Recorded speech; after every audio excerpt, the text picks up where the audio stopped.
We start now. Cominciamo ora. Buon pomeriggio a tutti. Ladies and gentlemen, good afternoon. And thank you very much for having come to our Stakeholders Conference for the European Union strategy on the Alpine region. Let me introduce myself. I am Giampiero Gramaglia. I'm a journalist, and I have been for some time now responsible for the portal of the European Union, EUSALP. Let me give you some technical information, some practical information. You might even see them on the screen behind me. The very first thing I would ask you to do is to put your telephones, your mobile phones on the silent mode so that there are no ringtones that will disturb us. The second thing I would like to ask you to do, if you wish to send tweets on this event, the username and the hashtag that you can see behind me, if you cannot see it clearly, let me give it to you. The username is at EU_regional, and the hashtag is Cancelletto EU. Translation is available in Italian, English, French, German, and Slovenian.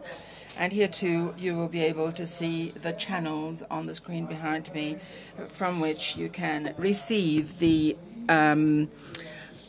translation. It is being streamed, and it can be seen on the television of Regione Lombardia and the European Commission. We have a program this afternoon which is very thick, and we have lots of speakers. And I would like to ask the speakers, as from now, please not to exceed the time that they have been assigned. And this brings me to the end of my announcements. Let us now begin with the first speakers. We will have 5 speakers to start with who will introduce the subject matter that we're here to speak about today. The Secretary for State for Foreign Affairs and International Cooperation for the Italian government, Mr. Benedetto Della Vedova.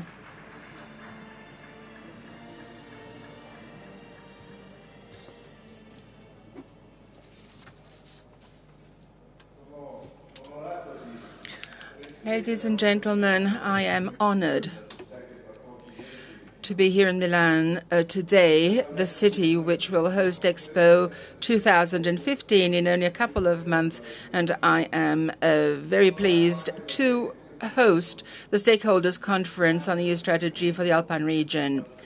I was born and I grew up in Valtellina in the heart of the Alps, and like many of you, I am very well aware of the potential and, of course, of the problems that there are in the Alpine region. And I'm very pleased to speak about the strategies with you. The intentions with which the presidency of the European Union has committed itself in the last few months, along with the other states, to present the declaration of the Alpine states and the regions, which will be adopted here at this very assembly. I am convinced that the macro regions will respond to challenges that can be tackled only if we join forces. And it is not by chance that they have been placed at the core of the semester of presidency, the Italian presidency of the European Union. On the 18th of November in Brussels, together with the Commissioner for Regional Affairs, Madam Corina Crețu, who is attending here and whom I thank also on behalf of the Italian government. Well, we launched the strategy of the European Union for the Adriatic and Ionic Seas, and this also involves Lombardy. Today's meeting is a decisive point in our development towards a strategy for the Alpine region. The Alpine region is one of the points of the beating heart of Europe and of our common history. The Alps have forever been a crossroads of thinking, culture, economy, trade. And this is a situation that really makes the Alpine region a unique space worldwide. The Alpine region is a vital point of human ingenuineness. Let us think of points of research of absolute excellence in Lucerne, the CERN in Switzerland, the number of points of study in France, and our research of the cyclotron in Trieste. And this will therefore be an important platform for a common front in advancing in cutting-edge sectors with a multiplying effect in the technological sector. The Alpine region is also the most important lung of the continent, natural lung of the continent. Let us simply think of water and the water resources and reserves in the glaciers on the Alps. It's an area of vital importance because of the ecosystems and the biodiversity. At the same time, it is one of the most important water resources in Europe, and the art of capitalizing on and preserving and conserving this natural capital makes it one of the main tourist resorts. The Alpine region brings together mountains and the surrounding areas in an insoluble principle of mutual solidarity. This will be the core, the nucleus of our strategy, and we will be in the forefront to develop intermodality and interconnections, bearing, however, very dear to us the conservation of our environmental heritage. We started also as the presidency of the European Union, but even before the Italian presidency, the European Council mandated the European Commission to develop a strategy for the Alpine region by June 2015. From that very moment onwards, we have taken big strides together with other countries and the other Alpine regions. And today, we are respecting that schedule, and we are making a further step forward, and we are here to define the objectives, the instruments, and the strategies of the macro region. The European strategy for the Alpine region has a positive political value. It develops in the heart of Europe, involving EU countries and non-EU countries, such as Liechtenstein and Switzerland, and hence the future of our lands. It will lead to the ratification of the existing potential that it has. This strategy is not something that will develop new sources of funding. It is the place where we can actually provide effectiveness and efficiency to the existing systems, joining together the urban and non-urban areas in a kind of territorial continuity. And at the end of this process, the target is to support companies, create jobs, energy, defend the environment. These are the fundamentals on which the strategy bears itself. And these are the objectives, the main objectives of our work.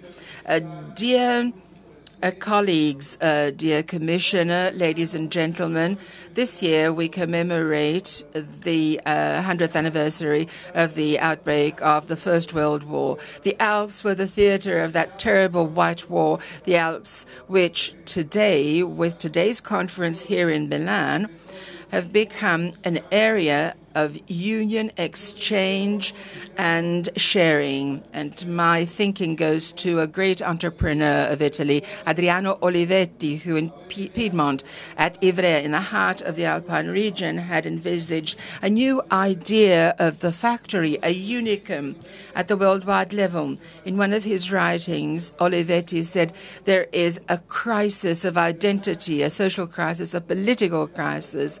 The gear on which society was born did not work after the First World War, and we cannot turn back. So how can we contribute to building a better world for our children? After so many years, that answer is still very much with us. In Europe, we are discussing about the future, and many think that the future can be a return to the national dimension. I think that the challenge that is starting from Milan here today is a challenge of unity, of bringing together energies, financial means, passions, both intellectual and political, because today more than ever there could there be strength in unity. That is why I think that today's appointment is of such fundamental importance. If anything, the Alps in the past were or seemed to be the border that divided peoples and countries of Europe. They must return to be, or for the new generation, start to be the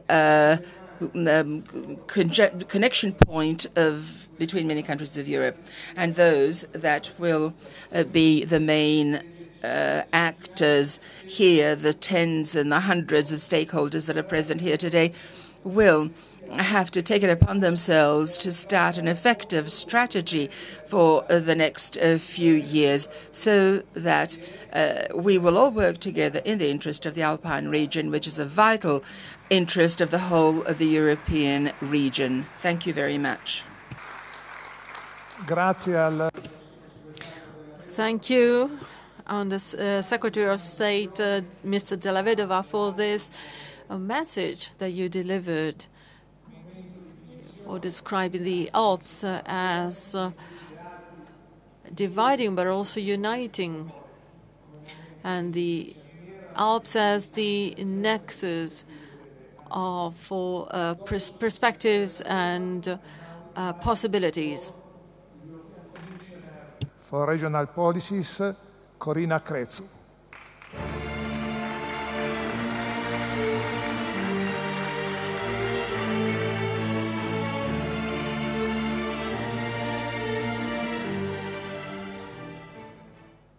Grazie molto, signori. Thank you very much, Secretary of State, President Maroni, Excellencies, ladies and gentlemen. I thank the Presidency of the Italian Council of Ministers and Regional Lombardy government for organizing this conference on the EU strategy for the Alpine region, together with the European Commission. It is a pleasure and an honor for me to be here in Milan today. This is the city of getting ready for the Expo next year, when for 6 months Milan will be the protagonist of a very topical and important exhibition with the theme of Feeding the Planet, Energy for Life. In the next days, we celebrate the 25th anniversary in Romania of the fall of communism, as it was celebrated also in other former communist countries. It is very difficult to understand today, to believe, but 25 years ago, the Romanian people and other countries and other people, they couldn't get out of their country, leave their country easily. For them, Italy was a sort of promised land with friendly people, beautiful buildings, cafes, ice cream, the Sanremo Song Festival, and the theaters, La Scala Theatre. In Romania, we had there was an Iron Curtain, and we only got a chance to watch a few movies to understand your country. Thank you. Personally, I was 23 in 1989. It was the age of exchanges among students such as Erasmus, and we weren't allowed to participate. Back then, we had this idea of a promised land of your country, and we knew this through fairy tales and cartoons like Heidi. That's good enough.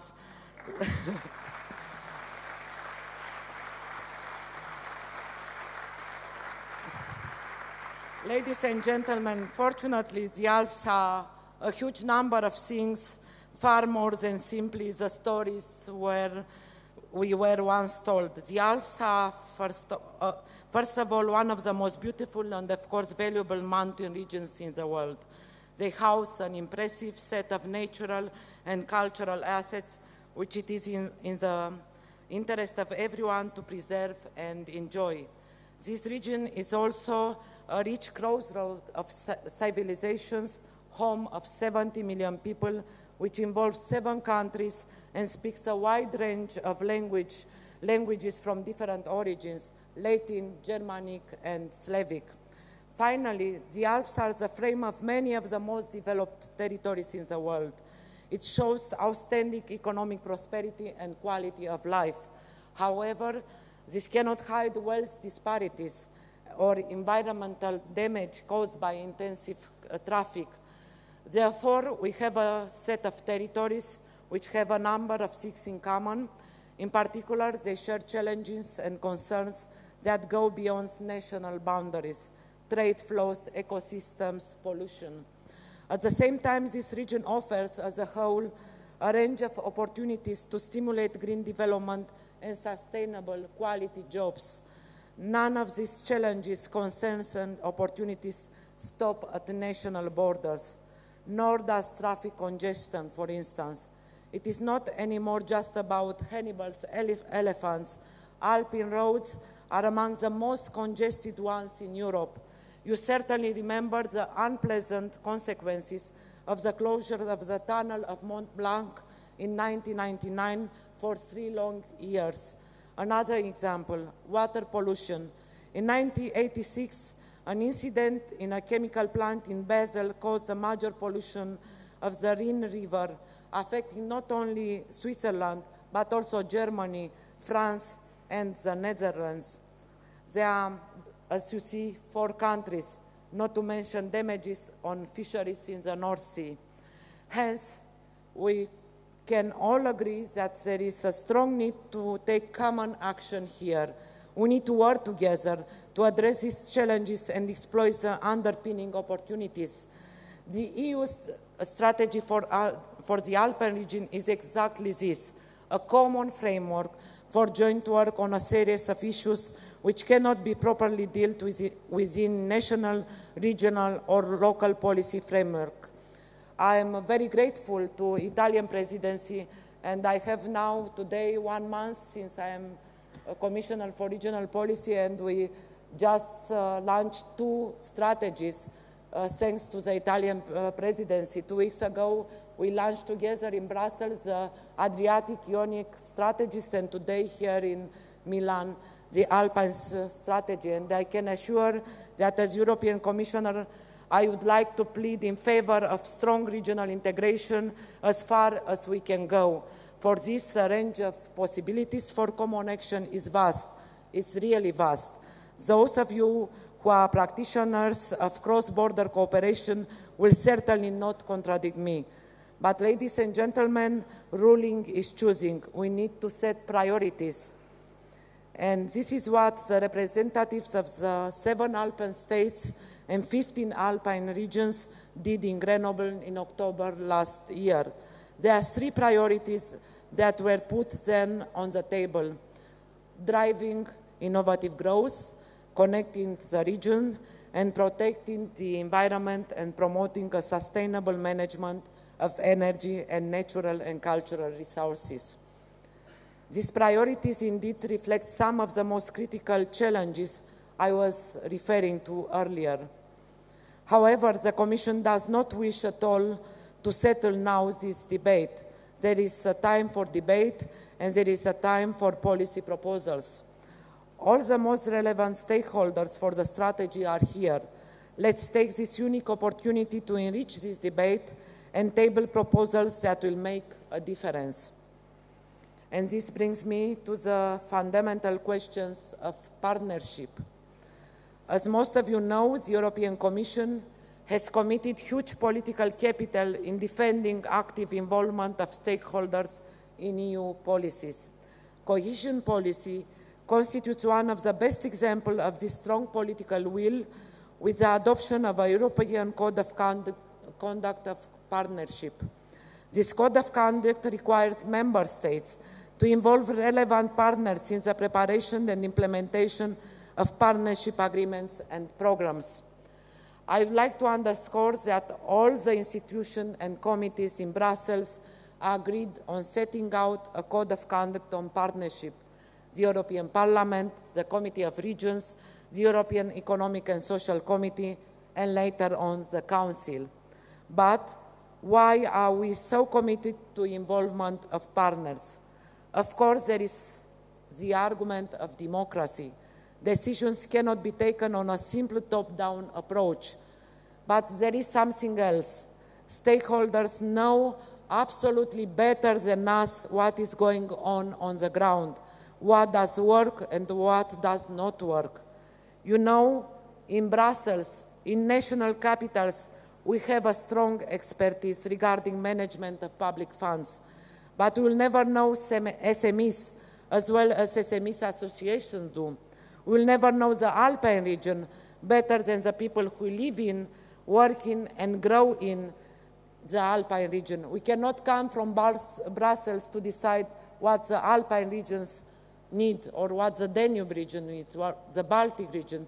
So it's up to you to set priorities because you know better what the population needs in this region. That's why we absolutely need your input, and this conference is an ideal occasion to do so.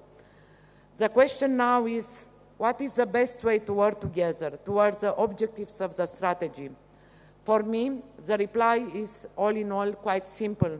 We have to take action following the principle of the 3 yes. Yes to better align legislation, yes to simplified process, and yes to alignment of available funding.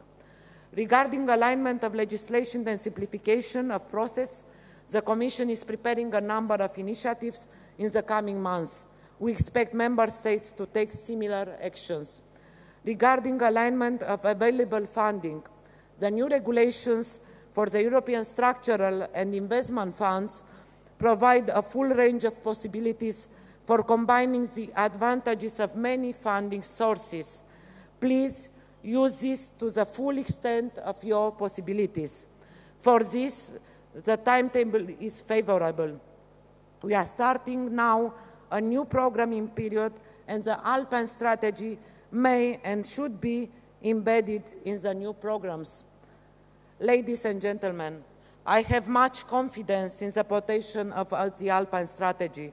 Of course, we do not have elephants anymore, as I said, to go across the mountains. But we have a quantity of committed partners and available funding, which will certainly make the difference. Please keep this in mind throughout these 2 days.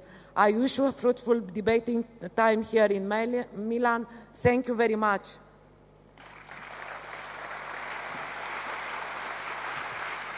Thank you, Commissioner. if I may add again, in the end, some words in Italy, cari amici italiani, come... Dear Italian friends, as some of you know, today is the national holiday in Romania, and you reminded me of this important lesson.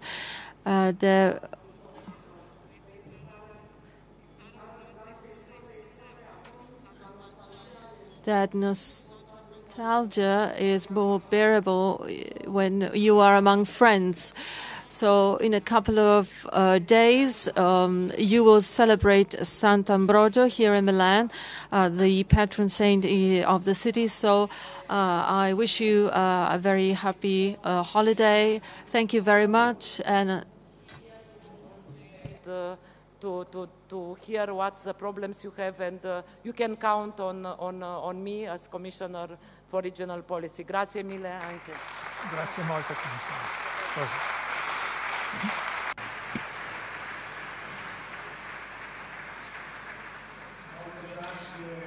Thank you very much, Commissioner Crețu, for having truly given us the gift of speaking in Italian to deliver your message, and also for the optimism that your message contained for the initiative of the Alpine region.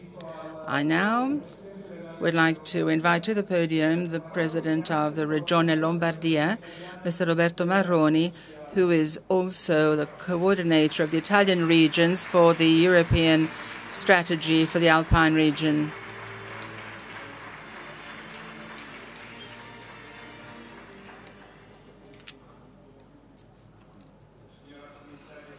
Madam Commissioner Crețu, thank you very much for being here in a day that is so important for your country.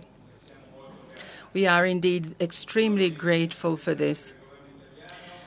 Representatives of the Italian government, colleagues, presidents of the regions of Italy, the autonomous regions, ladies and gentlemen, welcome to the stakeholders meeting for the EU strategy for the Alpine region.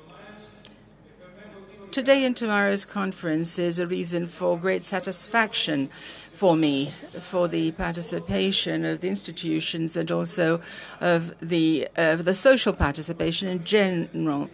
This venue has been set up for this purpose in the square of Palazzo Lombardia, and this proves to how much we are involved. 1,000 members of the 48 countries that make up of the 7 countries that make up the Alpine region have wanted to be here to show their support for a project which is indeed very ambitious but very concrete. It will, I am sure, be able to contribute to the evolution of Europe to what I call a development of a Europe of the people, a Europe of the regions. Many representatives of the European regions and countries have come here to show that there indeed is a will to listen to what will be said to them by the stakeholders that come from society, so that we can have a general rethinking of the European and the Alpine region through this strategy. This is not, the macro Alpine region is not a utopia. It's a real project that has been built one step after another, thanks to the courage of those who have believed that there is a Europe which is closer to the hearts of the European people as possible. In particular, I would like to remember Bad Ragaz's conference in June 2012 and the Grenoble conference in October 2013, with the signing of a document that started the process to draw up this strategy for the Alpine macro region. The roadmap was then developed around 2 dates. The 20th of December 2013, when the European Council gave official mandate to the European Commission to draw up by June 2015 a strategy for the Alpine macro-region. And today and tomorrow's Stakeholders Conference, which is the public consultation phase to bring together and summarize all the contents for the action plan. The consultation phase was very well met by a large number of respondents and proposals. This will allow, in the work sessions that are devoted to this conference, this will allow, as I said, to identify the real needs of the citizens and the public and private individuals belonging to the macro region, because this is indeed the added value to the EUSALP strategy. In a strictly regional outlook, I believe that the Alpine macro region will be able to give the countries that will take part a very large number of advantages. The funding of common projects on the macro-regional level, from infrastructure to the environment to economic policies. It will also give us a role in the front line in dealing with the European Union on topics of great interest, starting from the European structural funds. Having laid down this introduction, I would like the Alpine macro region to be more than a forum and this conference to be more than a discussion of ideas. I would like it to be a laboratory for concrete projects, and hence I address the European Commission and all the other European instances so that they understand the potential of this strategy and make it an instrument for the growth of the whole of Europe. The citizens are expecting from us who govern the institutions that we take concrete action, starting from the ability to exploit in the best possible way all the funds that are available to implement and fund projects that involve citizens of a very strong and homogeneous European area, which is, however, affected by a very large crisis that we are finding it hard to leave behind us, from work to mobility, the fact of living in a healthy and sustainable environment for the future generations. The macro-regional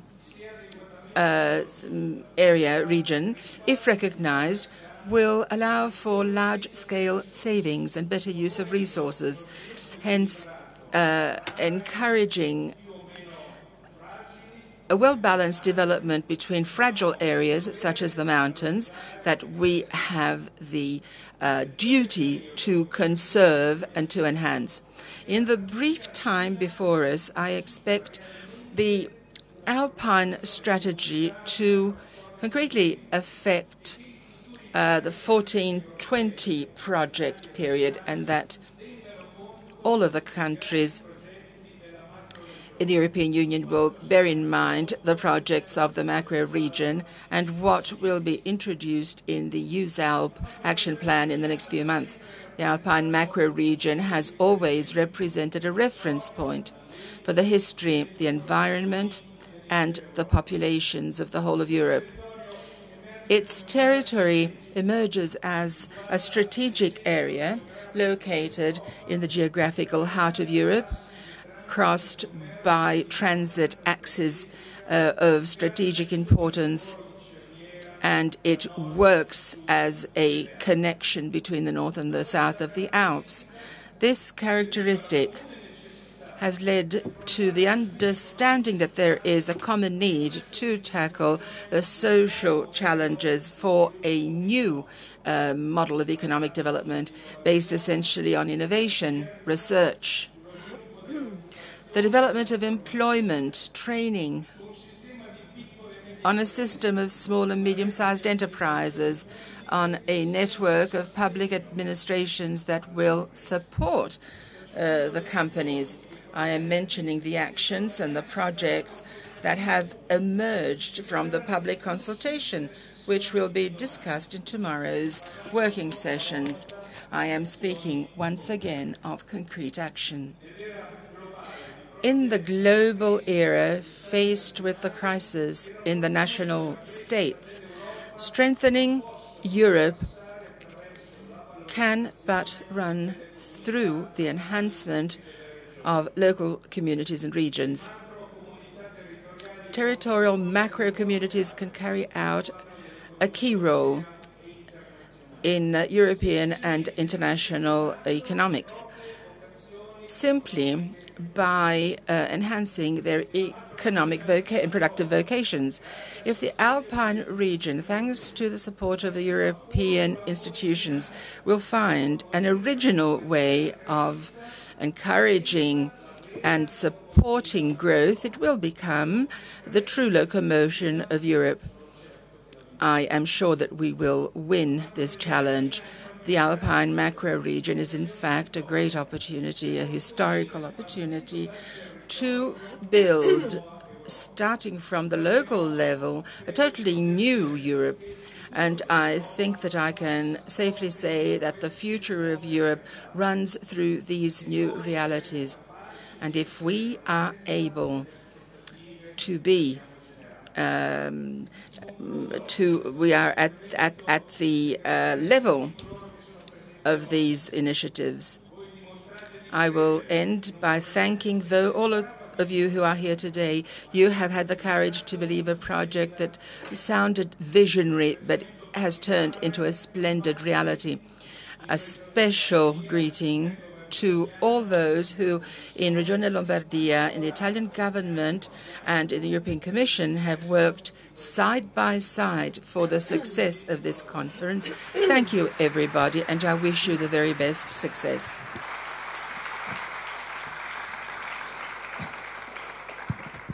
Grazie. Thank you, President Maroni, for providing us with a very ambitious outline of the objectives of the Alpine region. I now give the floor to the Secretary of State of the President of the Council of Ministers, Mr. Giancarlo Bressa.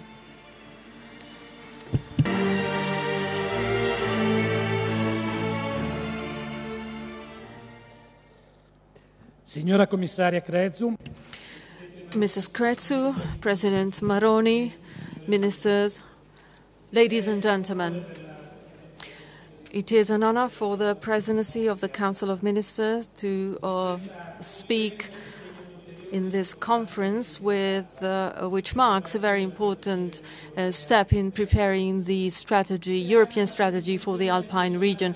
It is my personal satisfaction for me that I was born in and continues to live in an Alpine region. Paul Guichonnet, with his wonderful history and civilization of the Alps, taught us to look at the Alps beyond the political situation, and to look at the Alps as a place with a unique human and historical heritage. So the Euro-Alpine region, the topic of the EU macro regional strategies, was developed during the Italian semester presidency of the European Commission, and this witnesses the interest that we follow together with our regions and territories, this new way of cooperating. The approval of a macro strategy, as it was adopted also for the Ionic region, it represents the final step of an important acknowledgement by the EU of the importance of this initiative, and coincides operationally with the start of the most important phase for citizens and involved territories, namely the implementation of this strategy. I would also like to remind you the adoption by the Council in October of the conclusions on governance in terms of political leadership, coordination and implementation of macro-regional strategies. The Council conclusions underline the need to identify organizational ways which are respectful of the experiences of territories, of cooperations already existing, and of the ownership by the involved actors. The innovative aspect of this strategy lies in the cooperation among the national, regional and transnational level. This is the challenge. Either we win or we lose. As you know, the regulation containing common rules for these structural funds and other funds for the period starting from 2014 highlights the character for the macro strategy of integrated framework for facing common challenges through cooperation among involved states. Macro-regional strategies are initiatives whereby the bottom-up approach and enhancement of possible synergies are essential for its success, because they aim at a stronger coordination to face issues in common among these territories through better use of existing resources. This is the principles of 3 no's accompanying macro-regional strategies from the beginning. It's about enhancing cooperation in the identified areas through all possible synergies. So the 3 no's are 3 positive incentives to better exploit existing resources, either financial resources or concerning the implementation of laws or the functioning of institutions.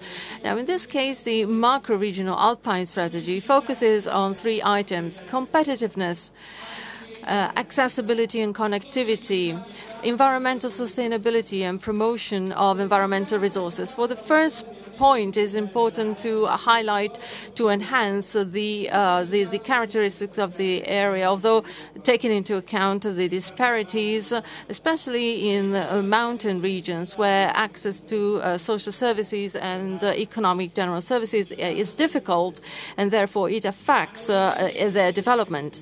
Now, in line with the first topic, we need to highlight the advantages of the Alpine region as a European crossroads, solving bottlenecks for mobility and transport and negative impacts in terms of traffic, then to improve the access to communication networks. This is key in this context, especially for the more remote areas. The third point is richness in terms of natural resources, the environment, water, and so on of the Alpine region, which is one of the most attractions, and this needs to enhance joint actions for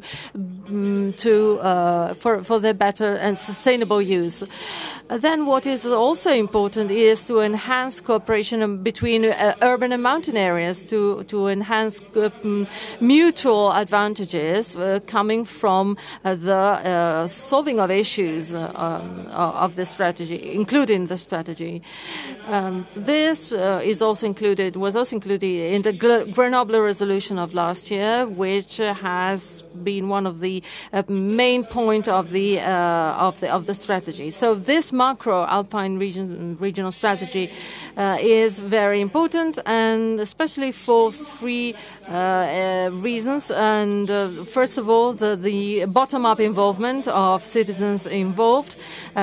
Second, the multi-level governance, that is to say, coordination between national, regional, and local authorities' interventions. And the third, that we call integrated approach, meaning to promote a consistent project with a contribution of all stakeholders on mobility, cultural development, connectivity, and of taking into account the different funds which can be used. I think it is we should understand that we should define a multi-level governance right from the start to ensure coordination among all stakeholders and involved administrations. I want to stress that the start of this macro-regional strategy in this period of launching period of the new strategy 2014-2020 provides several opportunities because the investment European funds can contribute right from the start of the initial phase to reach the objectives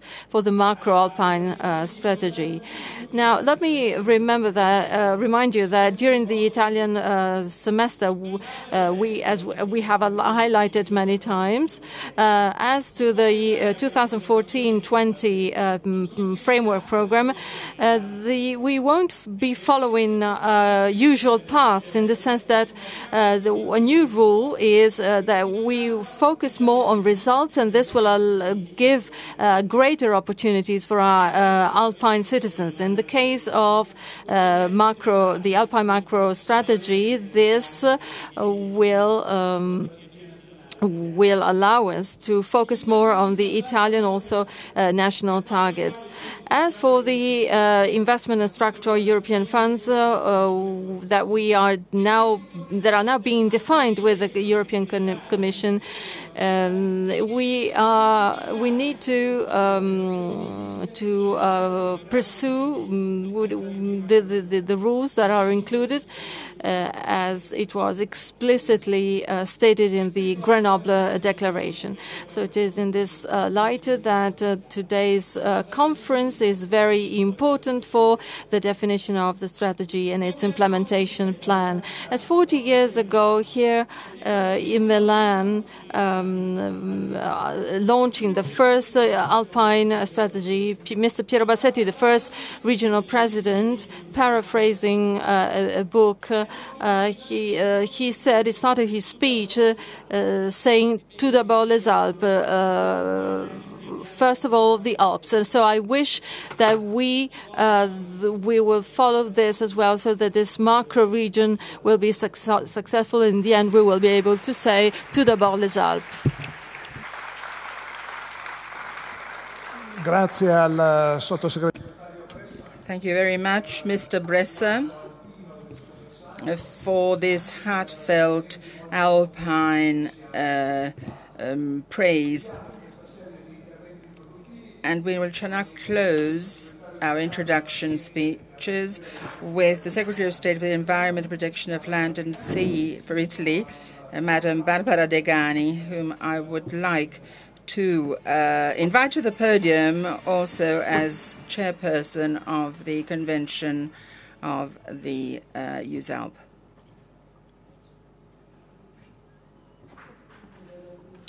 Good afternoon, everyone.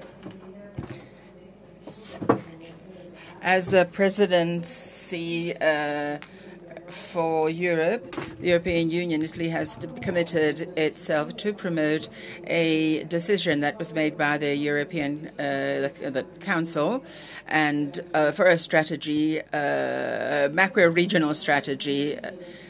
In 19th and 20th of December 2013, the first steps were taken, and the foundations were laid that brought us eventually here to Milan, so that we could involve all the stakeholders in order to consider what that this is fundamental. It's a fundamental part of the whole puzzle for the Union of the European Union. In other words, this is a unique situation, so that we can actually melt Europe together, so to say, that goes well beyond the financial agreements and international agreements that have been the basis of the European Union so far.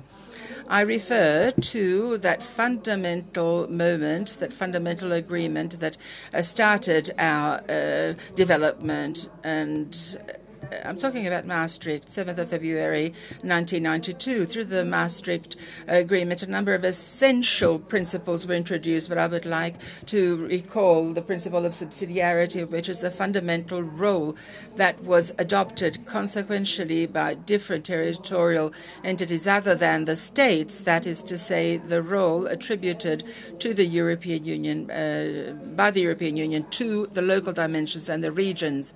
And these local dimensions have come to Brussels in terms of suggestions, alliances, stimuli, proposals of all kinds. And I think that it is for a good reason that we say this, because it was very far-sighted. This kind of memory means that the evolution that is currently supporting our present situation, there would not be a macro-regional situation if we hadn't started out in that manner. We would not be here today. An evolution is not possible without the substantial contribution of the local dimension of the institutions, the stakeholders, the communities that actually directly live on the various parts of Europe. And this is even truer when we have to speak about the environment, for example. The environment does not have administrative borders. Water forms on the mountains and it flows down through torrents and rivers and groundwater. Down to the valleys. The forests do not give us only economic resources, but they contribute to the rebalancing the environment. And I could continue like this for a long time. On the 21st of November last in Turin, I had the honor of chairing the Conference of the Alps, and the various parties to the agreement of the Convention of the Alps, and the recent work that has been carried on recently by the various authorities and institutions, 8 alpine delegations. There were observers there and scientific research centers. The Ministry for the Environment, which in the 2-year period 2013-2014 is chairing this convention. After 20 years, the Convention of the Alps has maintained its nature as an agreement in the transboundary relations of the Alpine region. In Turin, we decided to relaunch this role so that we could capitalize the experiences of the Convention in defining new international instruments for the sustainable management of the Alpine area, which the macro-regional strategies of the European Union for the Alpine region is something that is new to everyone. We have approved a decision to support the EUSALP strategy, whereby we can confirm the validity of this strategy for the Alps, so that we can better define its 3 pillars. The third pillar is that of supporting the sustainable development and the conservation of the natural resources. We have underlined that the actions that will be taken in the EUSALP conference will have to be binding for the mountain areas and the surrounding areas, bearing in mind the functional connections that there are between the mountains and the valleys. What was adopted in Turin will lead to an intelligent growth, a sustainable growth, which is an inclusive form of development adopted by the 20 and used by them. I would also like to submit to you the guidelines for the sustainable development during climate change, which means adopting measures for adaptation and standards for territorial improvement. In the Turin 13th conference, in agreement with the Carpathians, a common agreement was adopted on the matter of climate change, which will be adopted in the 20th Conference of the Parties of the United Nations on Climate Change.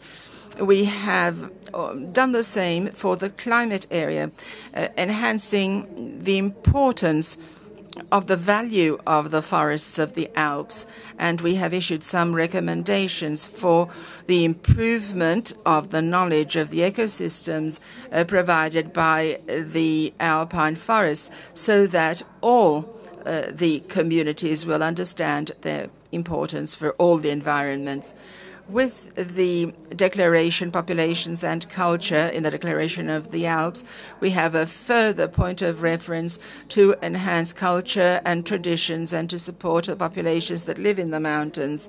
The 5th report on the state of the Alps provides a very good snapshot of the demographic, dynamics that are currently underway in order to define the socio-economic situation of the Alpine populations, bearing in mind the data and the analyses that have been offered on the digital agenda for the Alpine regions and tourism in the Alps on a sustainability basis made available by the presidency, the Italian government, the conference decided to underline the digital divide in the Alpine regions, both in the private sector and in the public one. It was decided to focus on sustainable alpine tourism so as to broaden the potential of a sector in order to support the economy and social and environmental situation for the alpine populations. And finally, I wish to recall the commitment of the Convention of the Alps for Expo 2015, Universal Exposition of Milan, which will have the Alps as their natural frame. We are involved in a mountain week from the 1st to the 11th of June at the Expo. That will be a thematic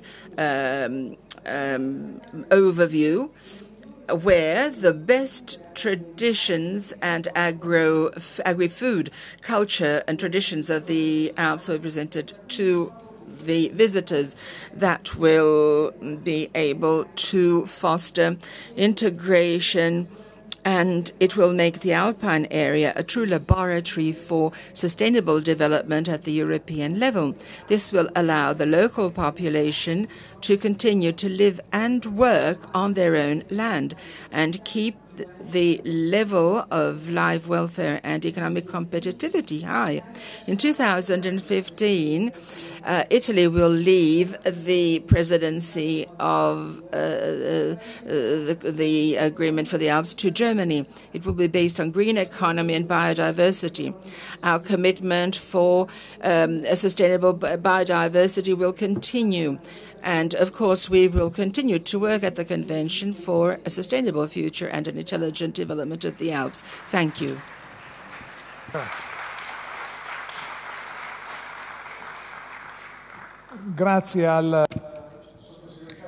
Thank you very much, Undersecretary Degani, for this presentation, which has underscored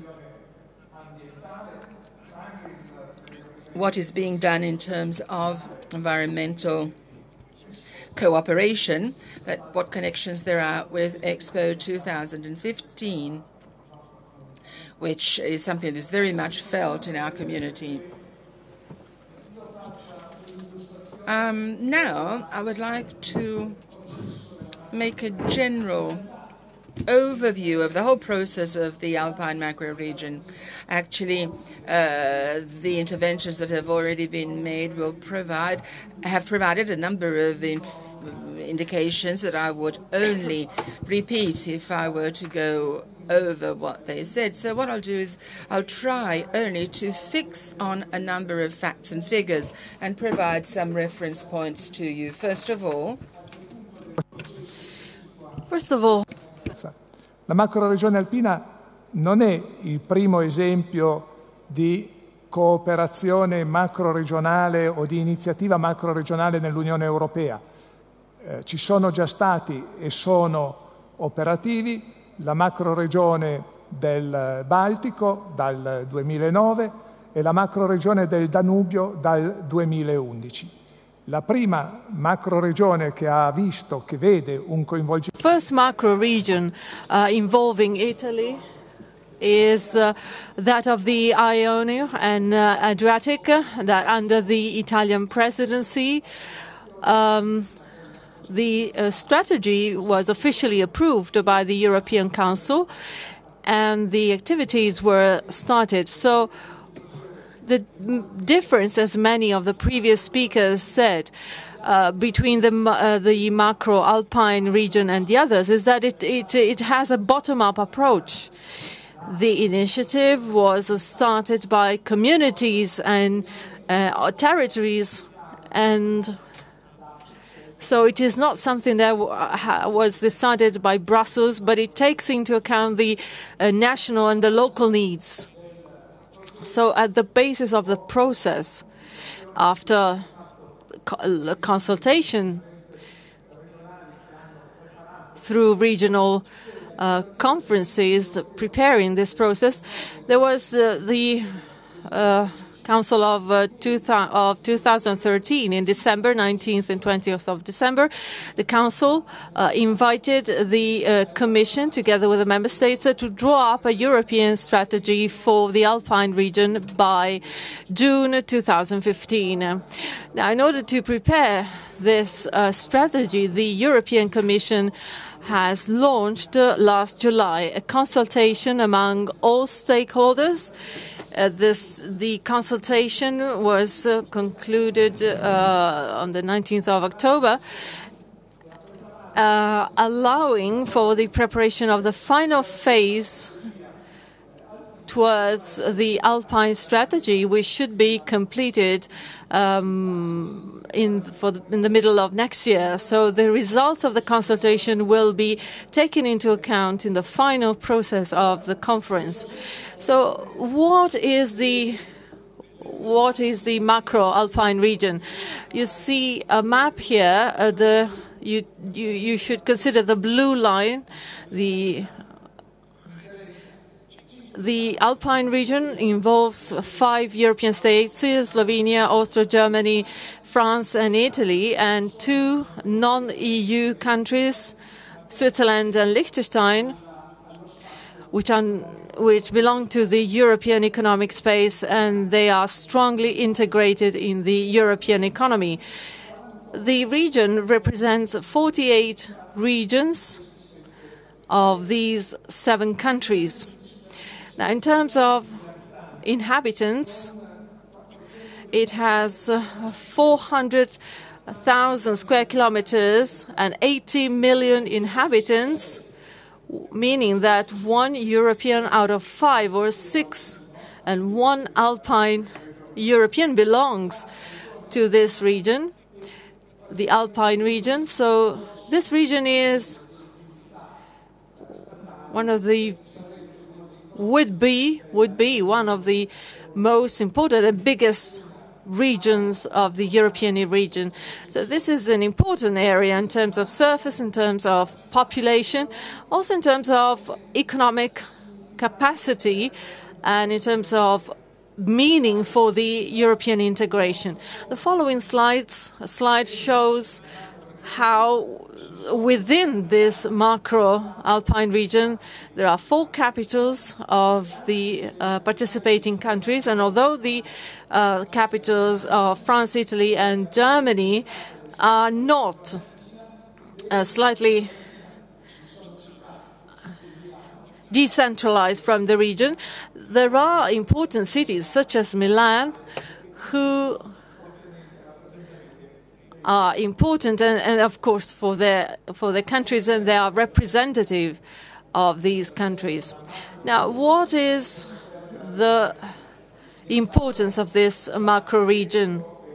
As it has been said rightly by the previous speakers, the representatives of institutions, one thing is clear: we know that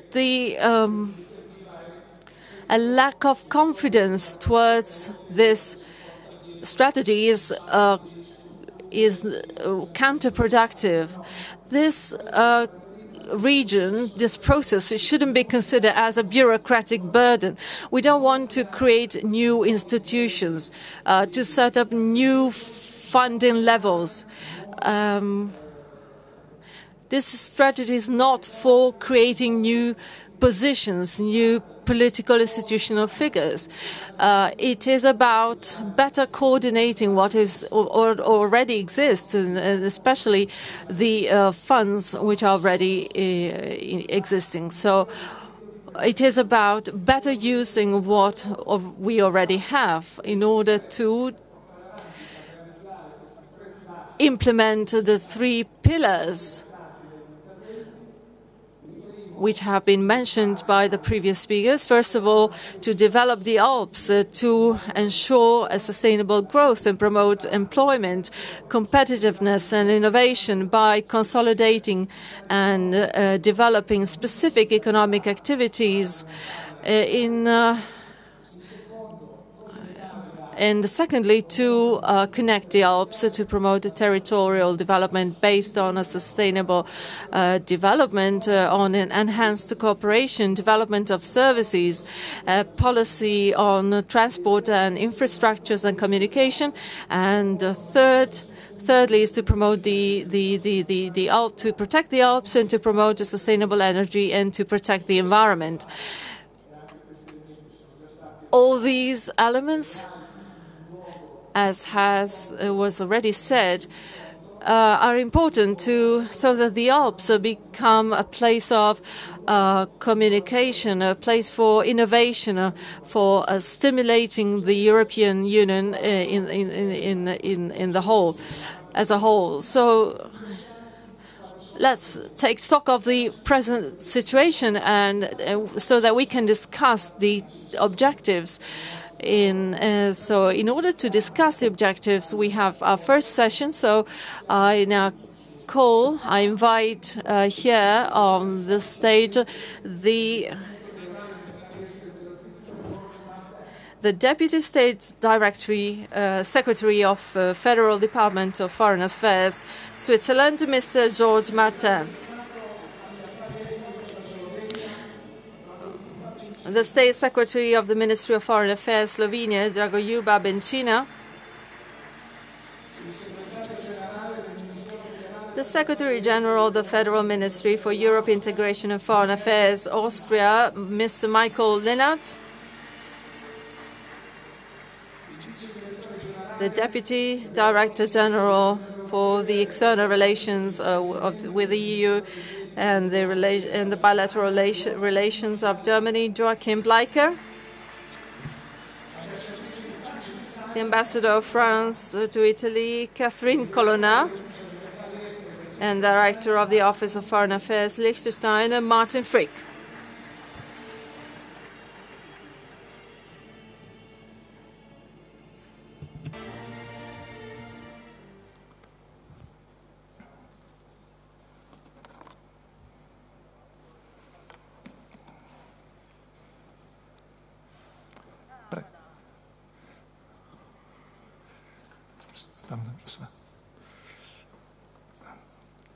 Allora, in questa fase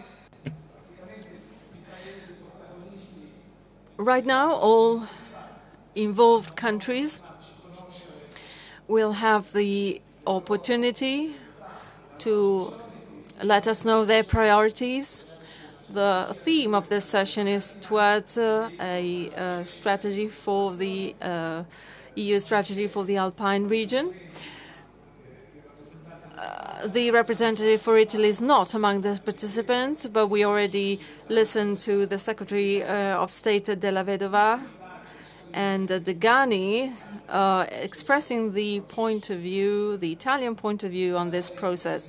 So I will suggest to have a roundtable discussion, and I ask, since we have to finish by 4:30, I ask all the speakers to kindly respect their allotted times. So I suggest to start with the Deputy State Director, State Secretary of Switzerland, Georges Martin. You have the floor. Thank you very much. Mrs. Commissioner, representatives of the Italian community of the regional government. For us, it is a great pleasure to be here in this wonderful city of Milan, which in a few months will be the capital of the world. This is a way of turning the Alps into a capital of the world for the next 6 months. Now, right from the start, I have looked at my chalet in Switzerland here on this map. It is moving because it is the first time that I get a chance to see it on such a big map. So it is. I'm sorry I cannot speak Italian. I wish I was able to speak Italian. It is one of the most important languages. I agree with what our commissioner said in Italian about Milan and about this country. Of course, as the Switzerland is not a member of the European Union, but is a member of the Alpine region. Of course, I don't have the right to join to share what the commissioner said about the European Union, but we have the right to express the voice of a small country such as Switzerland. The Alps are a region including many tourist sites and economic centers and valleys. All these different realities create a common identity, common destinies to which all Alpine regions belong. And so they work together, going beyond the obstacles. The Convention of the Alps was founded in 1952, which is a great year. I was born in that year. The headquarters are in Liechtenstein. 7 countries are represented, and 100 of institutions are represented. In 1972 was with these 10 countries. Thanks with the initiatives, the bottom-up initiatives from the involved regions, a new project was set up, this macro region, Alpine region. Now, in this case, this project goes beyond institutional barriers, associating EU members as well as non-EU members, states, civil societies as well. The common will of this strategy is that of promoting sustainable development and to best exploit the economic and environmental potential of the Alpine area. Despite the common interests of our countries, it is important that this strategy doesn't focus on them all at the same time. We need to define the priorities, and this is going to be one of the main keys for success in the coming years. From this point of view, Switzerland is pleased to see that there is the first result of the consultation launched between July and October 2014 by the European Commission, allowing to record and to define a set of priorities. The regions in Switzerland have understood what is important to enhance the potential of the Alpine region to guarantee the success of the strategy. The demographic evolution of the Alpine region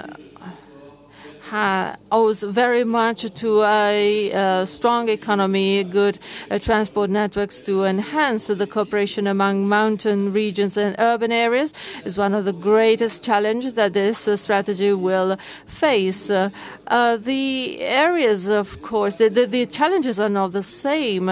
Urban areas have their own challenges. The Alpine region is, first of all, a recreative space. Whereas for Alpine region, this is an area which needs to be developed from an economic point of view as well. So we need to find a right balance between different points of view to better to coordinate Alpine policies. As far as transport is concerned, there is a strong high level of traffic in this area, so this needs to be managed through better coordination among all stakeholders. As for the environment, the latest report by IPCC states confirmed that we have the necessary tools to slow down warming of global climate. However, we need to exchange best practices. For Switzerland, it is paramount that regions belonging to this country feel the ownership of this strategy. The Switzerland regions have expressed their opinions within the consultation, and they have announced that they will underwrite the principles of the strategy as foreseen by the European Commission for the Alpine region. The active participation of regions, therefore, should be an objective in the process of setting up the action plan, and then in the implementation phase of the projects. Switzerland's commitment towards the European Commission is very strong, as is the desire that this strategy still belongs to the regions. We should enhance the cooperation with the European Commission to provide greater visibility of the regions of the Alpine region in Europe. In the Milan's declaration, which will soon be approved, regions and countries participating have underwrote a principle, namely to adopt a flexible, pragmatic instrument. It is very important that we are committed to this, avoiding to create new institutions, new roles. It needs to be developed on a case-by-case basis. This area, the Alpine region, already has many institutions. The strategy shouldn't replace it, but rather create new synergies with these institutions based upon their competences. We are convinced that this can be an ideal tool to enhance the solidarity among stakeholders in the Alpine region, so that we can solve together our main common challenge. Merci, Monsieur. Thank you very much, Mr. Martin. The presentation made by the Deputy State Secretary for the Federal Department of Foreign Affairs in Switzerland has shown that the Alpine connection has very deep roots, much deeper than those of the processes which are currently underway. And there will be a lot of soundness found in this if we remember these roots. After the Deputy Secretary of Switzerland, I now give the floor to the State Secretary, Ministry of Foreign Affairs for Slovenia, Dragoljubija Benčina. I greet everyone from Slovenia. I would like to thank the Italian presidency for the event that is taking place here today. I would like to thank the region of Lombardy.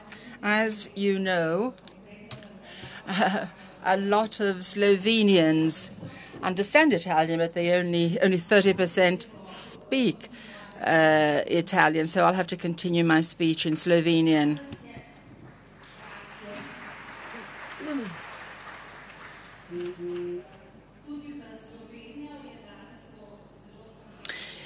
Even for Slovenia,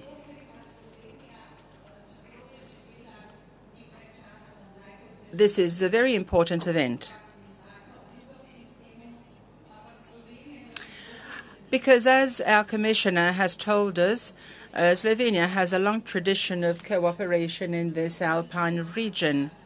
We started with the Alpe Adria working project in which I took part. We are cooperating with 3 European macro regions because we have a very important geostrategic position. We also have very important neighbors. We take part in collateral and bilateral agreements with Austria and Liechtenstein. The macro region is offering us the opportunity, as has often been said here today, to develop a balanced action for the well-being of our region and for our peoples when they have to share in common potential and share common initiatives. Strategy must become a form of strategy for a sound management of the same. As has already been said here today, oftentimes, Slovenia is in a very important location, the Pinaric and the Pannonic Plains, and also that we border with 4 different states. And this makes it very easy for us to have a very good understanding of what we're talking about here today and how we can improve coordination. The strategy of EUSALP must therefore do more if it wishes to be successful in various fields, employment and undertaking the challenges of this alpine space. For this reason, we need to understand better and to focus better on certain points of influence. For example, we understand the various pillars of importance, the natural parks, the natural water resources, natural disasters like floods, for example. Today we have had 3 great floods in Slovenia this year. For example, the impact of climate change, and especially we must accept that we have to go towards a society with a low carbon content. And there is a population issue as well. So we cannot we are not able to solve these problems unless we have, for example, big cities behind us, which can help us with the natural supplies of energy, water, and so on. We cannot provide natural resources only. There has to be exchange between the alpine areas and the metropolitan areas. And these are two-way systems. Therefore, I think it would be of fundamental importance to increase communication so as to have more added value in finding solutions. Please allow me to focus my attention on certain contents that are very important for Slovenia. If we start from the assumption that the conservation of the natural environment is very important, Slovenia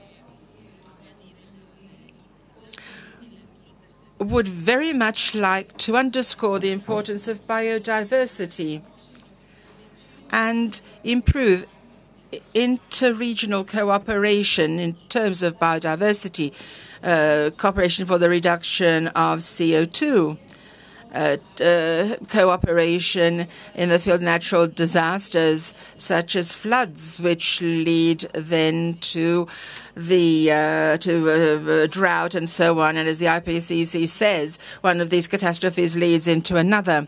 There should therefore be a suitable interregional approach in order to help these very important biotic areas. The Alps are one of the most ancient areas in the world. In the ancient times, a lot was done. It was always amongst the most important tourist resorts and important for strategic tourism, not only for Slovenia, but for the entire macro region. And therefore, it is very important that there be a well-balanced development. And I would like to stress the multiplying effect of tourism that impacts on other economic factors and economy in general. Our trend at the moment is to develop an infrastructural network of electronic communications. We have already mentioned these today. It is also important to increase communication and connectivity in the transfrontier areas, transborder areas with very large band forms of communication. Dear participants in Slovenia, the stakeholders are proposing that there be coordinated cooperation in the sector of ICT. and so that electronic services can be available to everyone, especially to the tourist sector. We have many ideas. We are working very hard. We would like to continue to develop a macro-regional strategy, which is bottom-up, so that we can achieve effectiveness. Ladies and gentlemen, Slovenia will continue, therefore, to create the macro-alpine region. And I am sure that with compatibility and with the reduction of social and territorial differences, I join in with the Minister in saying that we will all do as much as we can to obtain the best possible results. And thank you very much for your attention, and thank you to the interpreters.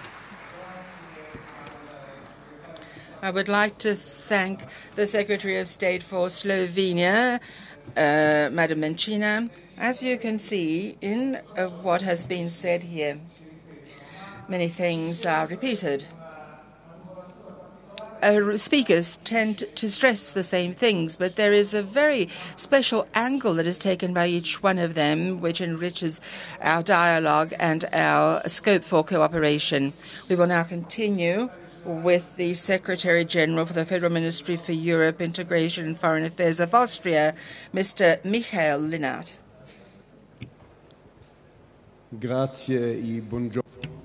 Thank you very much. Good morning. But I would like to thank very much first the Italian EU presidency for inviting us here to this conference. I'm happy to be in Milano, a beautiful town who has, I think, a lot contributed in the last months to the Italian EU presidency. And it is one of the big towns within the area which is covered by the EU strategy. Myself, I'm coming from an area which is in the middle of the Alps, a region which is bordering Liechtenstein, Germany, and Switzerland, Vorarlberg, the town of Bregenz. So we know very much what it means to have this regional cooperation.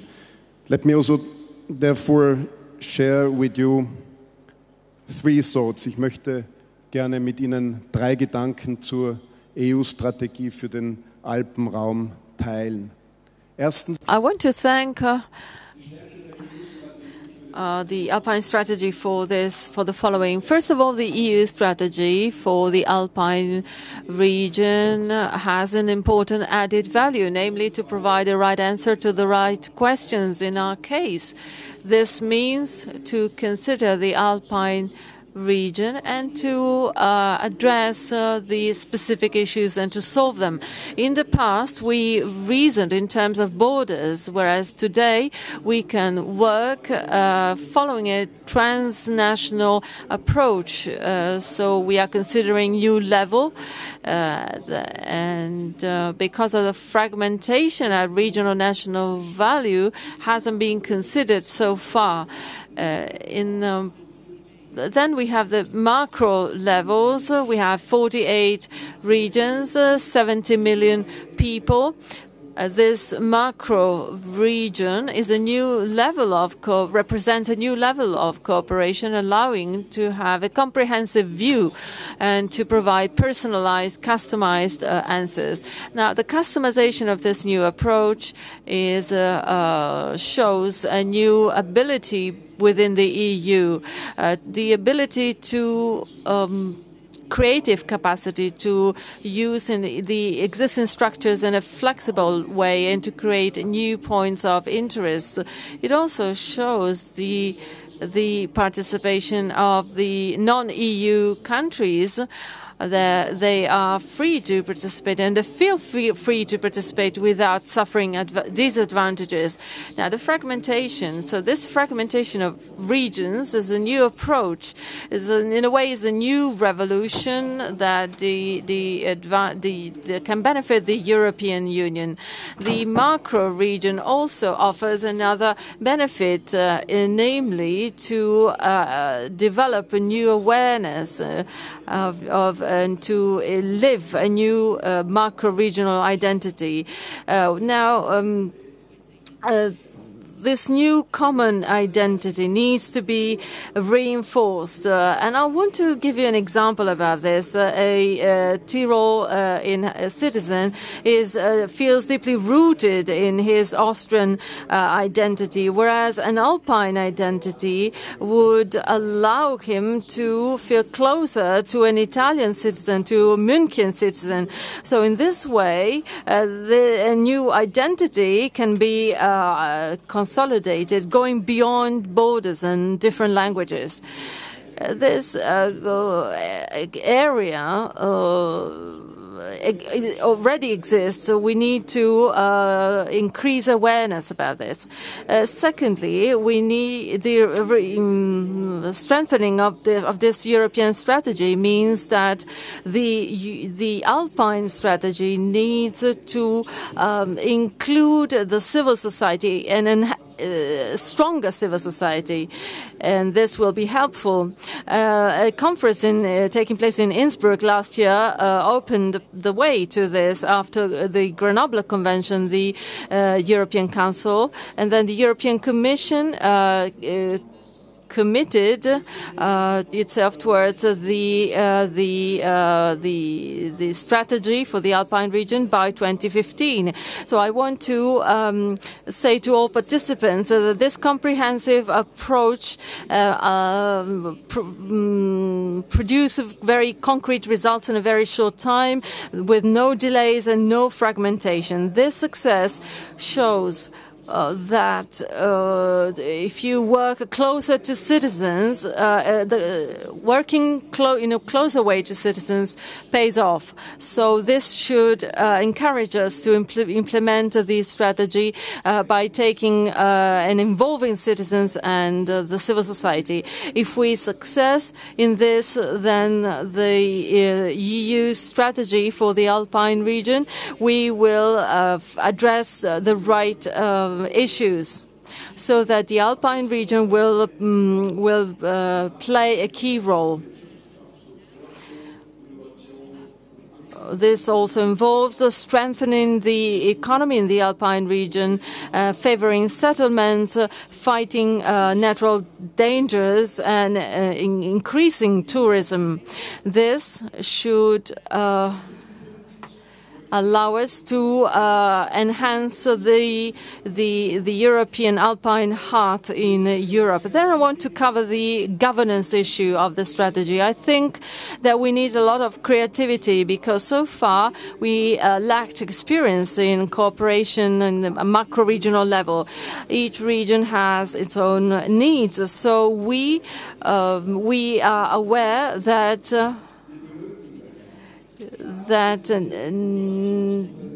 we need well-defined cooperation models with competent people with sufficient resources. This is the case for all levels of cooperation, for the national level of cooperation, and also the level concerning the whole strategy. Now, I firmly believe that a special coordinator for the EU macro-regional strategy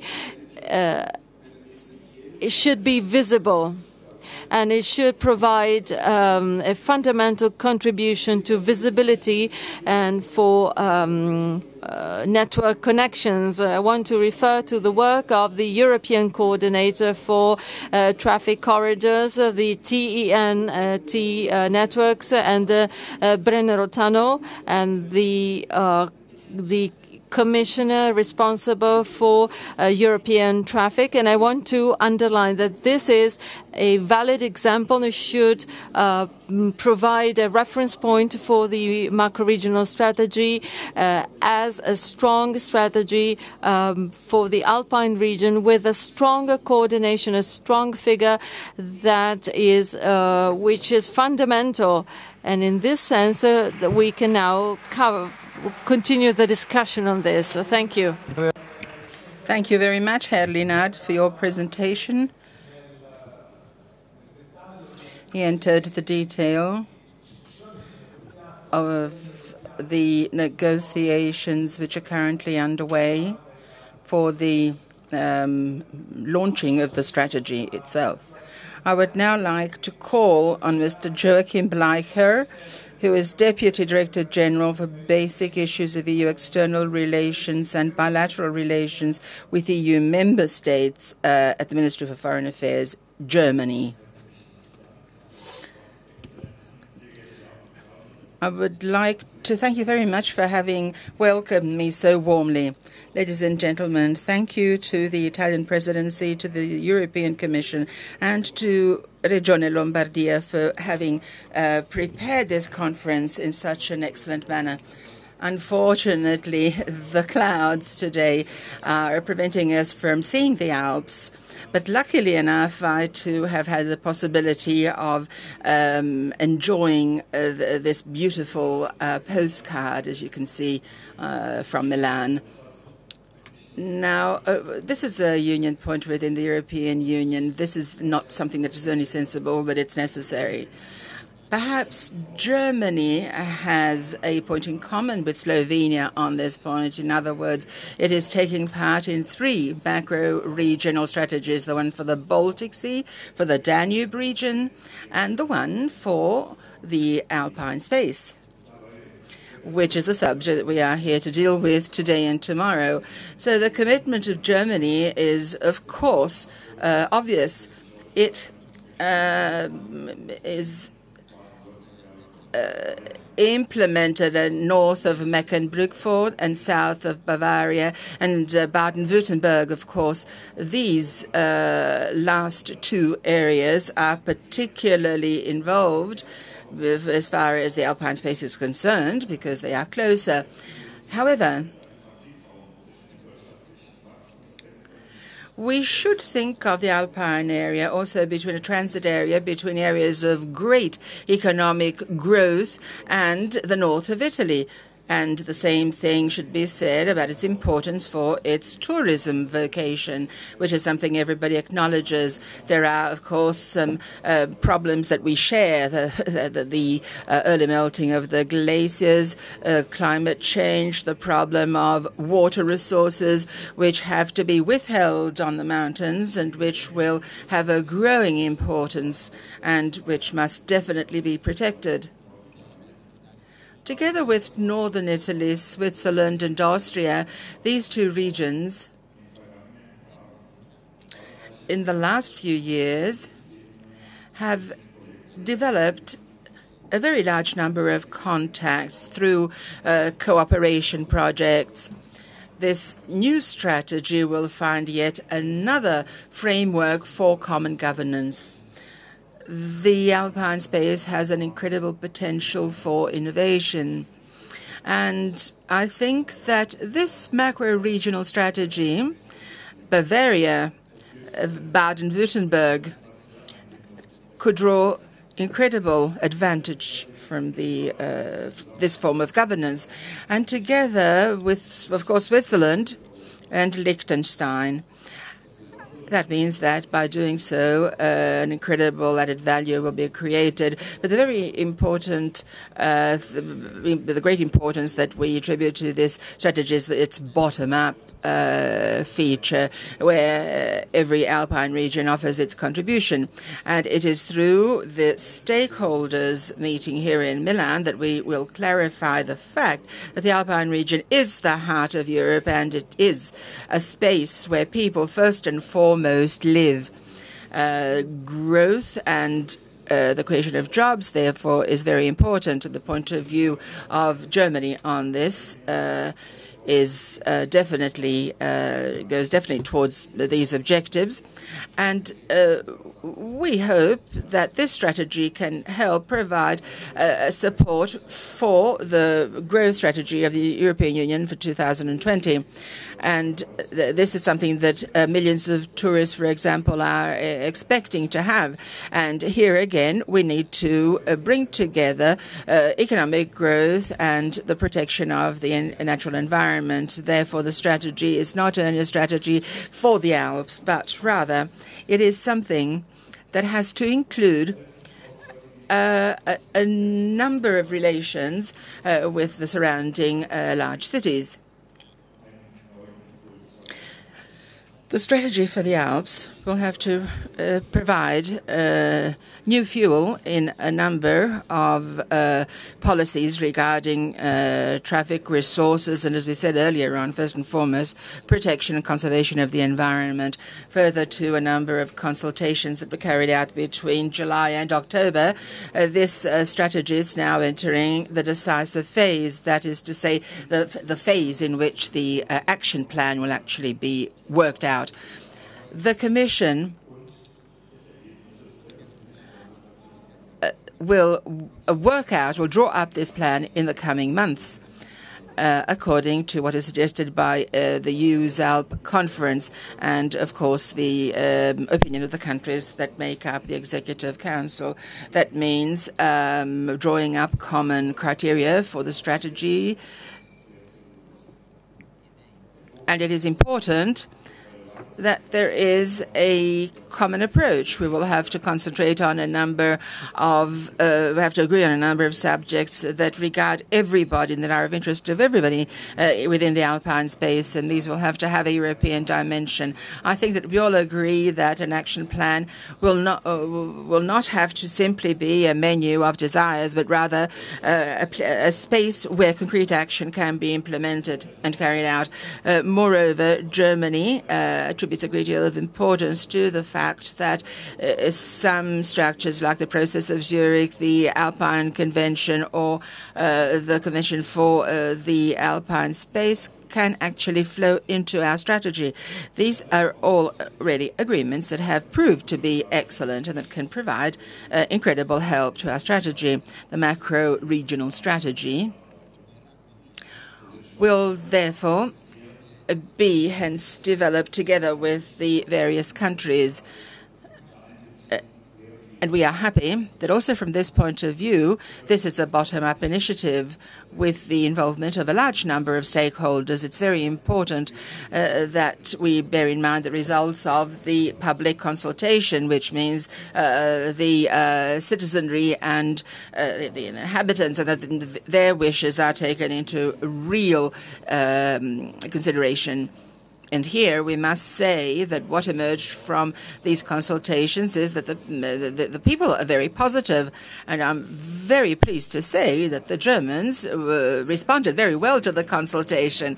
After Italy, of course, and we must congratulate Italy because the largest number of contributions actually came from Italy, but the second place is taken by Germany, and this creates a lot of expectations. It's up to us now not to disappoint these expectations. Bavaria and Baden-Württemberg, from this point of view, are taking their responsibilities. We are pleased to know that all the states in the region have accepted the proposal for a streamlined management system. And we believe that this responds very well to the regional character. As we say in the political declaration, it will be the General Assembly that will address action. There will be an executive committee who will be responsible for implementation of the action, and there will be action groups responsible for the individual thematic sectors. Germany believes that working out this action plan together with this structure, such as a slim, streamlined structure, has found the right type of leadership, and we are very happy to be here. And we trust the fact that the Milan conference will offer a great contribution, because only together will we be successful. Thank you very much. Thank you very much to Herr Bleichert for reminding us that Germany is probably the main protagonist of the macro-regional process, because being involved in of the four macro regions. So I think that, but I think that France is new to this process. So this is the ambassador of France to Italy, Ms. Colonna, will now explain to us the French point of view. Mr. President, ministers, Mrs. Commissioner, dear friends, it is despite my surname, I cannot deliver my speech in Italian.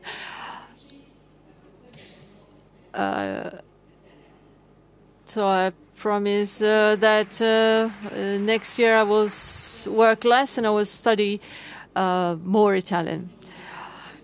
Now I'll switch to French. I want to thank, first of all, the Italian presidency, the Italian Foreign Ministry, and the European Commission and the Lombardy region for inviting me in Milan for the third high-level conference on Alpine strategy. I want to thank the opportunity that is given to Alpine states and regions to further discuss about the strategy. This strategy has a very strong potential. I want to stress the political support that this strategy receives in France at the highest level by our authorities, as well as the involvement of the regions, of the state bodies for implementing the strategy. I also want to remind you of the sentiment of all the stakeholders involved. The implementation of a macro-regional strategy is meaningful for the Alps because by sharing instruments we will better address a series of problems which are typical of the Alpine space, that is to say the environment, transport, tourism, as it has already been said. But there is more than this and the challenges, because we should focus on the potential of this region. So I want to stress the real added value of this Alpine strategy for the whole European Union. This strategy should allow us to address the mobility, solidarity between mountain region and urban areas, the protection of natural resources, and should also allow us to focus on the sectors which are key for sustainable growth and sustainable employment. Now, starting from the Grenoble conference, as the president of the Lombardy regional government said, great strides have been made, particularly the European Council of the 10th of December 2013, during which the Commission and the Alpine states were invited to set up, draw a strategy for the Alpine area.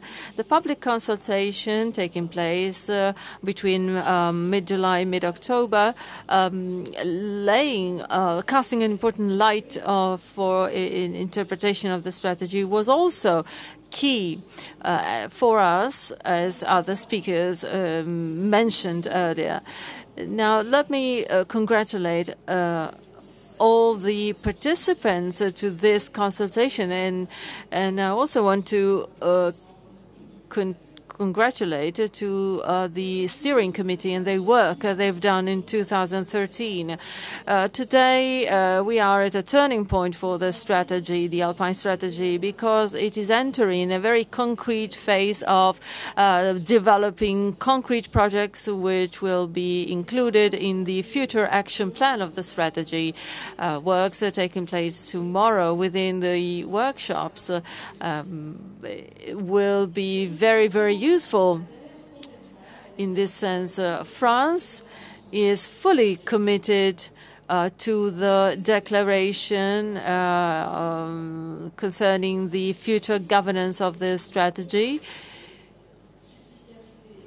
restating the principles of subsidiarity and solidarity, which are two key principles that we welcome and support. The choice for an approach favoring the involvement of partners, social partners at different levels of government is included in this approach, and we take account of all suggestions coming from the Committee of the Regions, NGOs, civil society. All these stakeholders can enhance the governance of the strategy with their suggestions. So we favor any solution enabling us to streamline exchanges. The sense of responsibility and of belonging to this strategy is important, not only in regions and in states involved in the strategy, but in the whole of Europe. As to the agenda, which is very thick and busy, it is important to be committed to so that the strategy, the Alpine strategy, can be approved at the latest at the European Council of January. Now, to sum up, we support the declaration. France thinks that it is a valid declaration, including our main goals for the approval in October 2015 at the European Council. And to conclude, as President of the Lombardy region said, I want to remind the Grenoble spirit, which should continue to blow behind our wings and to inspire our job. Thank you very much. Thank you very much, Madam Ambassador. Madame Colonna has reminded us where we stand at a very advanced phase of progress in the Alpine macro region strategy. And she also underlined, and I will ask for answers briefly. She also suggested the adoption of the strategy in October next year, which is what happened for the Adriatic-Ionian macro region strategy last week. We will now end this this round of opinions with the Director of the Office of Foreign Affairs of Liechtenstein, Mr. Martin Frick.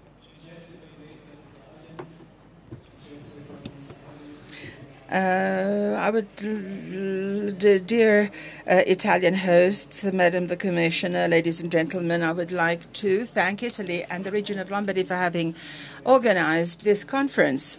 This is a truly important conference, and I'm very happy to be here to speak to you about from Liechtenstein. It's a great pleasure to be in Italy as usual, but it's a great pleasure to be here in Milan at this time.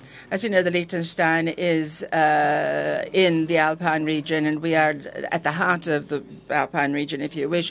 We have spoken about various aspects, and Liechtenstein, too, is very happy about the fact that all the stakeholders involved in this strategy are here to express their opinion and to draw up a strategy for the Alpine region. The involvement of civil society, in our opinion, is of great importance indeed. Inputs should be considered adequately in drawing up the strategy and the action programs. As far as the bottom-up approach is concerned, accepting the strategy will develop and the strategy itself will be promoted. The Alpine strategy is important not only from the economic point of view, but also in terms of its nature and its culture. The Alpine region is truly unique and only one of its kind. Through its diversity and multiplicity, there is a broad culture of cooperation in the Alpine region. For many years, There have been all sorts of forms of cooperation at the social and political level. This, of course, goes to the advantage of all the inhabitants of the area. We can notice this on the borders of Liechtenstein, Austria, and Switzerland. We are particularly keen that through the strategy of the Alpine region, the work that is being carried out can be made known to everybody, and we sincerely hope that there will be no duplication of the same type of work, because we think that the involvement should be made as effective as possible and as streamlined as possible. And we hope that the structures whereby this strategy will be carried out will be very effective. And we think that the Alpine people have a very strong sense of consultation and pragmatism, which means that importance should be addressed to important themes in this sector. It should be possible to engender a clear added values, and I would like now to point out some of these. For Liechtenstein, very good networking is very important, especially as far as the transit lines are concerned. You know that in Liechtenstein we have more jobs than inhabitants, and this means that over 19,000 commuters come from the bordering countries and enter Liechtenstein. Considering the fact that the demand for labor cannot be covered by the local forces, mobility becomes a central issue for our economic development and prosperity. Through good network connections, skilled laborers could come into the country, and that would be an excellent advantage for employment and growth. A sustainable form of development, considering climate change, etc., are an incredible challenge, and in the next few years, the Alpine region will see whether it has adopted the right policies or not in terms of climate change, because this will involve the various regions and the various states.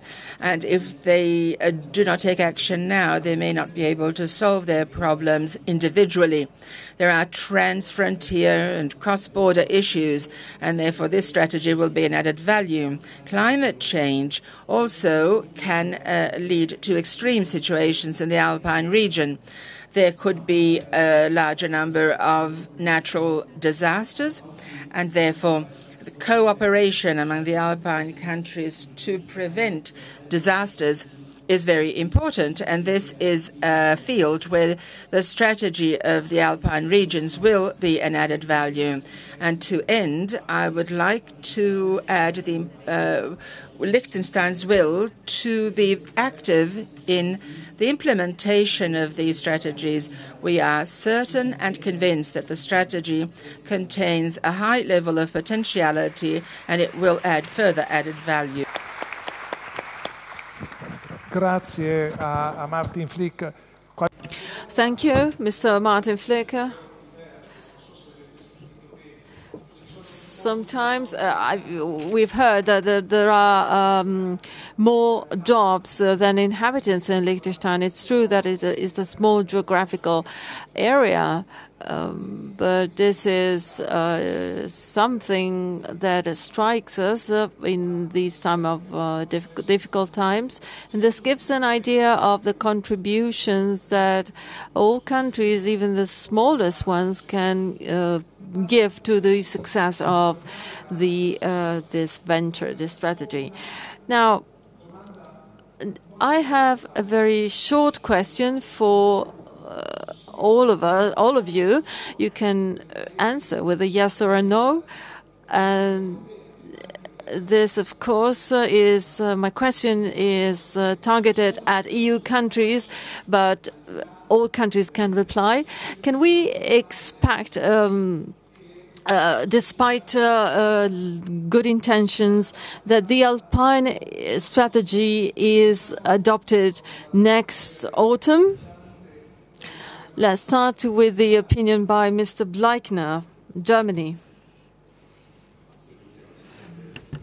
Oh, yes, of course. Oh, yes, we will succeed. Austria, yes, of course, yes. I think that we have a great opportunity that we need to seize jointly this opportunity. Yes, Slovenia.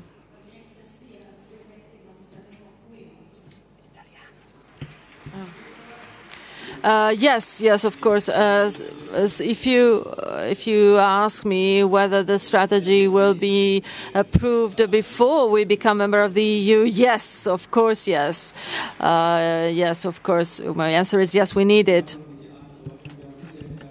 I can say that so far we have kept to the scheduled times. This is not easy, but we managed to. We will manage to have success. Now, this is the end of the first session. We now have half an hour for coffee break. Next session will start at 5 o'clock.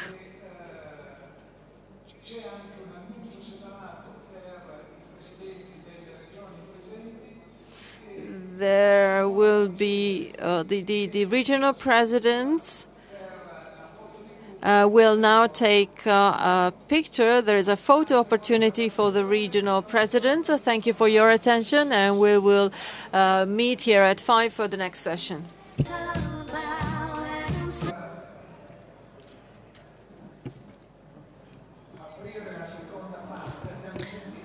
Now, in the first part of today's conference, we listened to what the members of the states had to say. The states that are the main players in this strategy, EUSALP for the Alpine, EU strategy for the Alpine regions. Now, we will listen to the voices of many of the 48 regions. And I'm sure that there will be a lot of liveliness in this discussion, much more than there has been in the discussion between the states. Now, before I begin, I would like to do a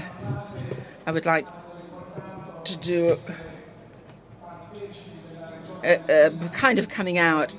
Some of the speakers before me confessed that they were members of the Alpine region either by birth or by residence. I, too, belong to an Alpine region because I am Piedmontese by birth. And I'm very pleased to introduce, among the presentations that will open this second session, the president of the Piedmont region, who is also president of the Conference of Italian Regions, Mr. Sergio Chiamparino. But before I call on Mr. Chiamparino, we have Mr. Bernard Soulange, who is Vice President for Europe and International Relations of Rhône-Alpes and President of the Alpine Macro Region Interregional Group of Committee of the Regions, coordinator of the French EUSALP regions.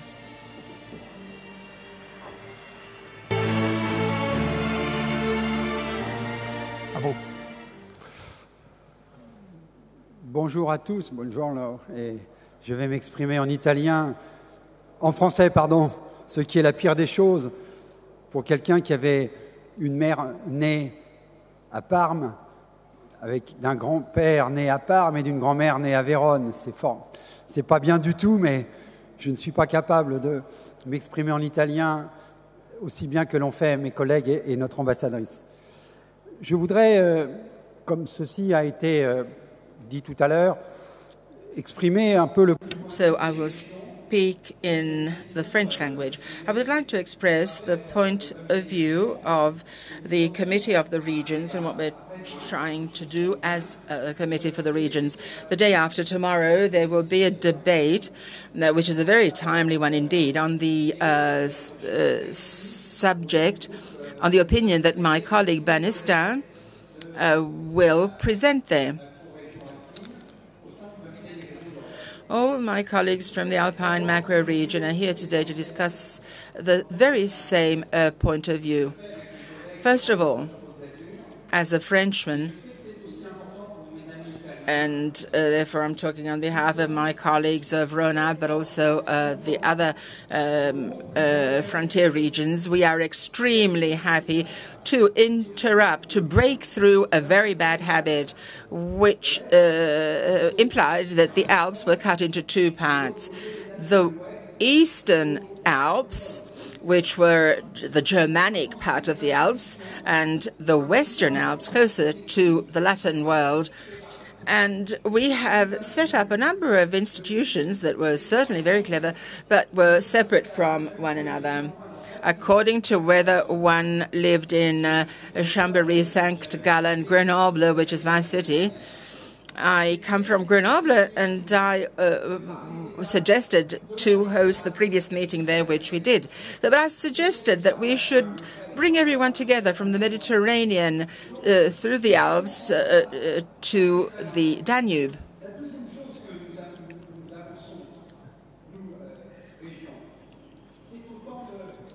Another very important aspect for us is that there are very specific, very concrete issues that we have to face. Take transport, for example. How can you regulate the transit of trucks through the Alps? How can we regulate this transit with the Italian, French, and Swiss colleagues? How can you transit from rail to road, or vice versa? I, for example, am very involved in the tourism sector, which I'm sure that you all have a very large interest in. For people living in New York or Shanghai in China, the Alps are a single region. We can speak of Tyrol or the Mont Blanc and so on, but we need to have a global concept, which is the concept of the Alps. We have a single destination. And then there's what belongs to climate change, to water. We know that it is the great reserve of water for the whole of Europe, although various countries may face more specific problems. They all have to deal with some issue or other that has to do with climate change. Let me add another dimension which is very important, which we see every day, the cultural sector dimension and that of our cultural legacy. There is something common between us all when I speak to my friends who go climbing or mountaineering. There are some mountaineers like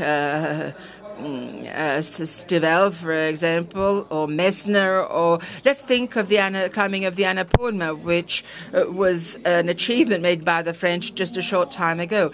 There are hundreds, actually millions of people that we can attract to the mountain. Many of us love the mountains. We have spoken about this with Sergio Chiamparino very often. But it's difficult to have the younger people love the mountains, and that's something that we can do all together. And we can value this culture and this legacy more and more. That's what we can do as representatives of the regions. Of course, there are certain conditions that have to be respected. I will try to be precise on 2 points. This is a strategy for which I thank the governments and the people who drew up the strategy. It is a bottom-up strategy, and it was developed through a common process between governments and regions. What we have to do is that the governments continue to occupy this space and to carry on this role. And that's because we represent different things. That is a reality. There are completely different features between our regions and that of the Baltic areas. There are very large regions, very large cities, 70 million people altogether, we said. So, of course, the needs will be different from that of the Baltic regions. And then, just a while ago, our Austrian friend and also the member of the French government said the same when they spoke about governance. In a debate that will be a truly political debate at the Committee of Regions, we will be speaking about this. I personally think that this macro-regional strategy, there are some people who can be mediators and facilitate our work. Our Austrian friend spoke to us about transport, for example, trans-European networks. I think of the Lyon-Turin. You have worked at other transit corridors. So it's not simply the idea of the president of a region or of a minister, but rather these are people who have taken a step back compared to their role. They're not paid to carry out that role. They have simply offered to be mediators or coordinators, and I think that we should continue to work along these lines. We don't want to add yet another layer of bureaucracy. That would be an error. Another thing is to add a couple of people so that there's a good balance between the various regions, or develop mechanisms which would allow them to be mediators or coordinators, and that is what we wanted to present here to you this evening. And with the opinion of the Committee of Regions, we will try to express these very ideas and let them pass on to the members of the Committee of Regions. There are many of us here, I imagine, who were born in the Alps. My mother was Italian. My father was French, but I came to live in Grenoble because I love the Alps. And I'm fully aware of their economic, cultural, and sports value. I think that we all feel these things within us, and we have to cooperate.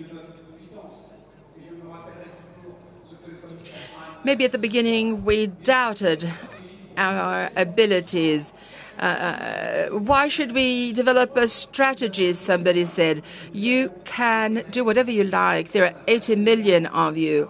You can do whatever you like by yourselves. But I think that together with the states and with civil society, we can work for the improvement of this wonder, which is the Alps, so that they continue to live.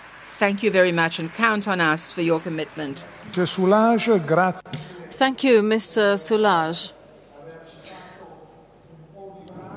Thank you for transferring to us this passion for the mountains, which is shared by all people who live in the Alpine communities. Now, I am pleased to give the floor to Mr. Sergio Chiamparino, the President of the Conference of Italian Regions and President of the Piedmont Region and Vice Coordinator of Italian EUSALP regions. Good evening, good afternoon to everyone. I will try to focus on a few points without repeating what has been said by my friend, Mr. Soulage.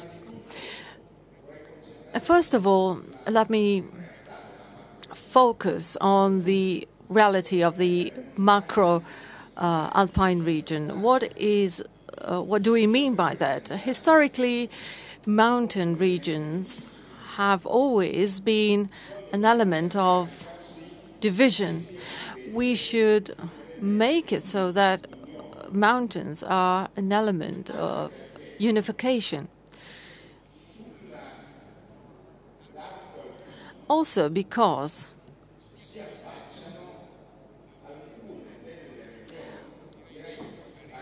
I would say many regions bordering the Alps are among the most vibrant economic regions of Europe.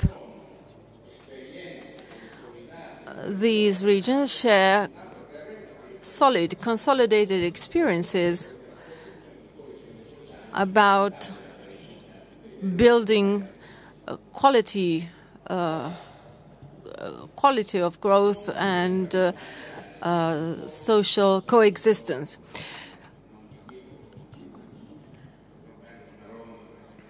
I see my friend Roberto Formigoni, and I think that he would share my opinion. And the thing that all regions belonging to the Alpine region represent one of the throbbing hearts of Europe. I would say that this is one of the most important points and one of the main reasons for building a Alpine macro region. My second point is the following. I apologize for arriving now. Other speakers might have touched upon this, but we live in a country, in a continent where I think that it is very unlikely that another new golden age, economic golden age, will be possible. I'm afraid I won't see it. I won't experience it. By this I mean that should we accept an idea of decline? Well, certainly not. Should we succumb to this idea that there's going to be a happy decline, as some people in the left say? Well, I think that as we have seen so far, there's a happy growth only for people, for the lucky ones who have managed to export some capitals abroad. So we need to develop a strategy based on these two axes. We live in one of the throbbing hearts of Europe, and we need to face this prolonged downturn, forcing us to concentrate our resources on some elements which are fundamental to restart the engine of sustainable growth. Now, what are these elements? Whenever you face such a critical, difficult situation, I think that you should go back to basics, to fundamentals, because I think we all agree that there is a reason, a basic reason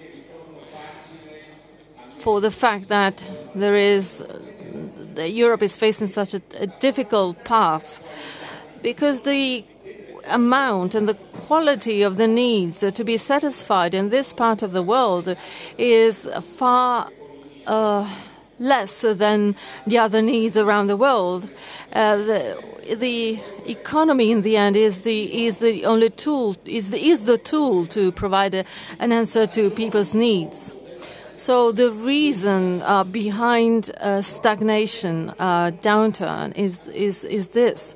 So we need to go back to some basic elements and fundamentals for growth. To the earth. So the mountain represents a challenge to rediscover the things that the ability to go back to the earth, to soil, to land. This is by this I don't mean to rediscover a happy age, but to look to the future and new technologies and the possibility to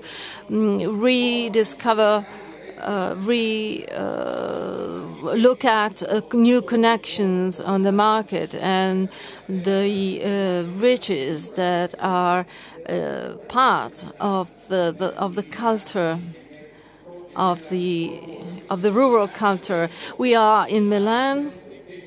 And of course, the topic of food is at the center of the expo, Feeding the Planet. So we need to rediscover mountains as a place to encourage young people to work on the land and to rediscover these values. As Bernard was saying, the topic of infrastructures, as I said, mountains have always divided, have been an element of division. Well, both in practical terms, large communication networks, they're not outdated. And also immaterial, non-material networks, which are even more important, allowing to connect places, remote places that are not otherwise, that is just not possible to be to connect. So this is our challenge. So mobility, communication, land, and knowledge ultimately, because if you want to produce innovation and to go back to growth, knowledge, research, the development of common projects on culture, social innovation, industry. This is the challenge. I think these are three important points describing this unique challenge that we face in Europe. And our macro region already includes all the possible answers to this challenge. The progresses that we've made, as Bernard said, I've joined only the latest ones, but this is very important to have a governance involving states, but at the same time guaranteeing continuity to our work. This is not an initiative working against the national states. Our initiative aims at strengthening relationship between the European Union and its communities, local communities. So to find a strategy, to develop a strategy balancing these two elements was the right choice. And I feel that today the participation of today is very encouraging to start a new path for our local communities and for Europe as a whole. Thank you very much. Grazie al Presidente Chiamparino. Thank you very much, Mr. Chiamparino. The connection and knowledge have been the core of President Chiamparino's presentation, with praise of the dynamic nature, which is very well understood by those who, like myself, come from the Gujanel region. And that means, therefore, that there is a need, as he said, to move rather fast, because the crisis and the end of the crisis will not come as by itself. We'll have to work hard to get over it. We now have presentations from the presidents and heads of the regions. I call for the first round of presentations Manuele Bertoli, President of the Council of the Ticino Canton in Switzerland, Franz Rieder from the State Parliament of Bavaria, Ugo Rossi, President of the Autonomous Region of Trento, Augusto Rolandin, President of the Autonomous Region of the Aosta Valley,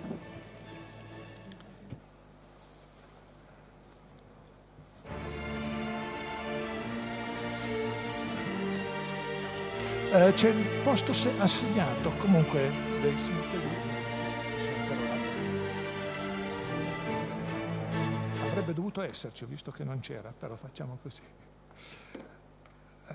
Allora, la formula è...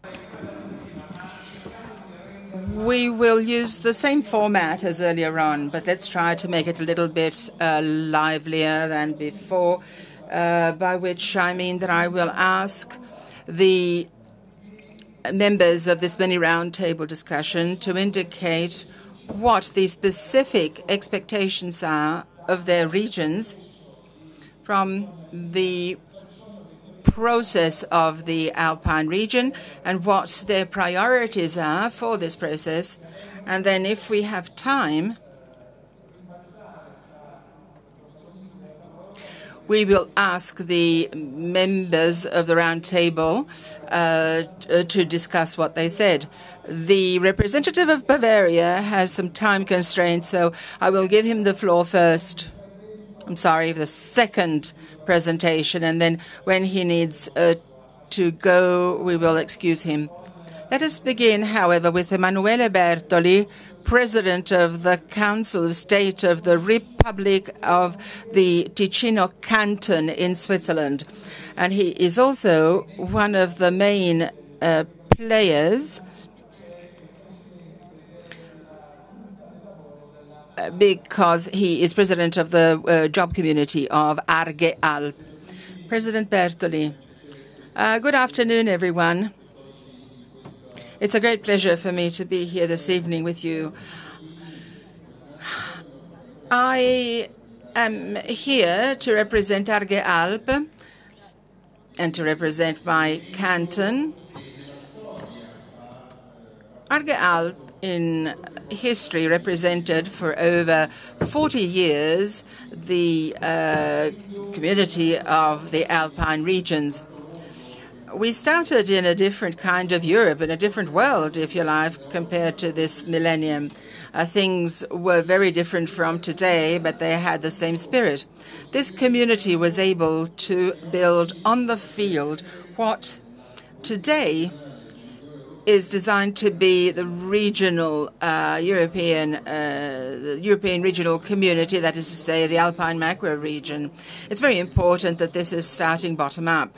As we have often repeated here, that means that everybody will be involved. What the regions and the local territories have to offer is very much valued. My canton is a frontier canton. It is a place where, apart from the very well-known area, being one of the very well-known areas of the Alps, it is one of the areas that has had to face a lot of contradictions and difficulties. But we have also had some positive effects. We have a lot of frontier workers, but there is very much tension on the job market, and I'm sure that you are all very well aware with this, because also the popular vote is expressed with votes of fear and for the fear of the future of one's children. This is the situation of the Alps, and situations like this have to be well managed and carefully managed. There are situations like this in our canton as in other areas. I'm sure that there are areas that are more urban, which have a certain type of development, and there are mountain areas which have other types of development. Putting these two situations together rather than having a conflict burst between them is something that we have to work at very hard. There is one topic that's very important indeed, and that is the topic of transport. I'm very happy to say that we are 549 days away from the opening of an infrastructure that Switzerland was very determined to have. It's the first plane across the Alps with a 57-kilometer tunnel under the St. Gotthard. It is well connected both north and south, but it is one of the greatest infrastructures of the last few years and one of the actions that we have been underlining here these days. These are the main elements that I wished to put forward. We have to work at them together, starting from the bottom up, as we've said over and over again. I will take only one more minute to say that my colleague from the Grigioni canton was not able to be here to represent the Alpine cantons, but he asked me to bring to you a couple of messages for the conference of the Swiss Alpine cantons, 43% of the general surface of our country. And this conference is very important also in the sense of bringing closer together the regions of the European Union. So what we need to do is to bring together the metropolitan areas and the Alpine areas with more solidarity and common interests. So the Alpine cantons suggest that we have a yearly conference so that we can bring together our debates between the various regions. Grazie al Presidente Bertoli. Come vedete, Thank you. As you can see,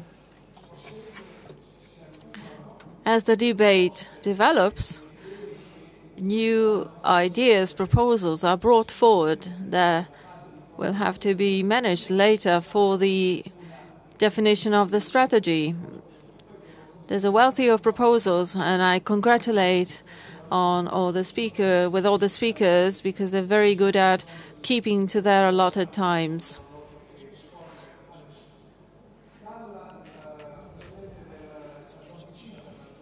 Now, after the President of the Republic of the Canton Ticino, the representative of the Parliament of Bavaria, Mr. Franz Rieger.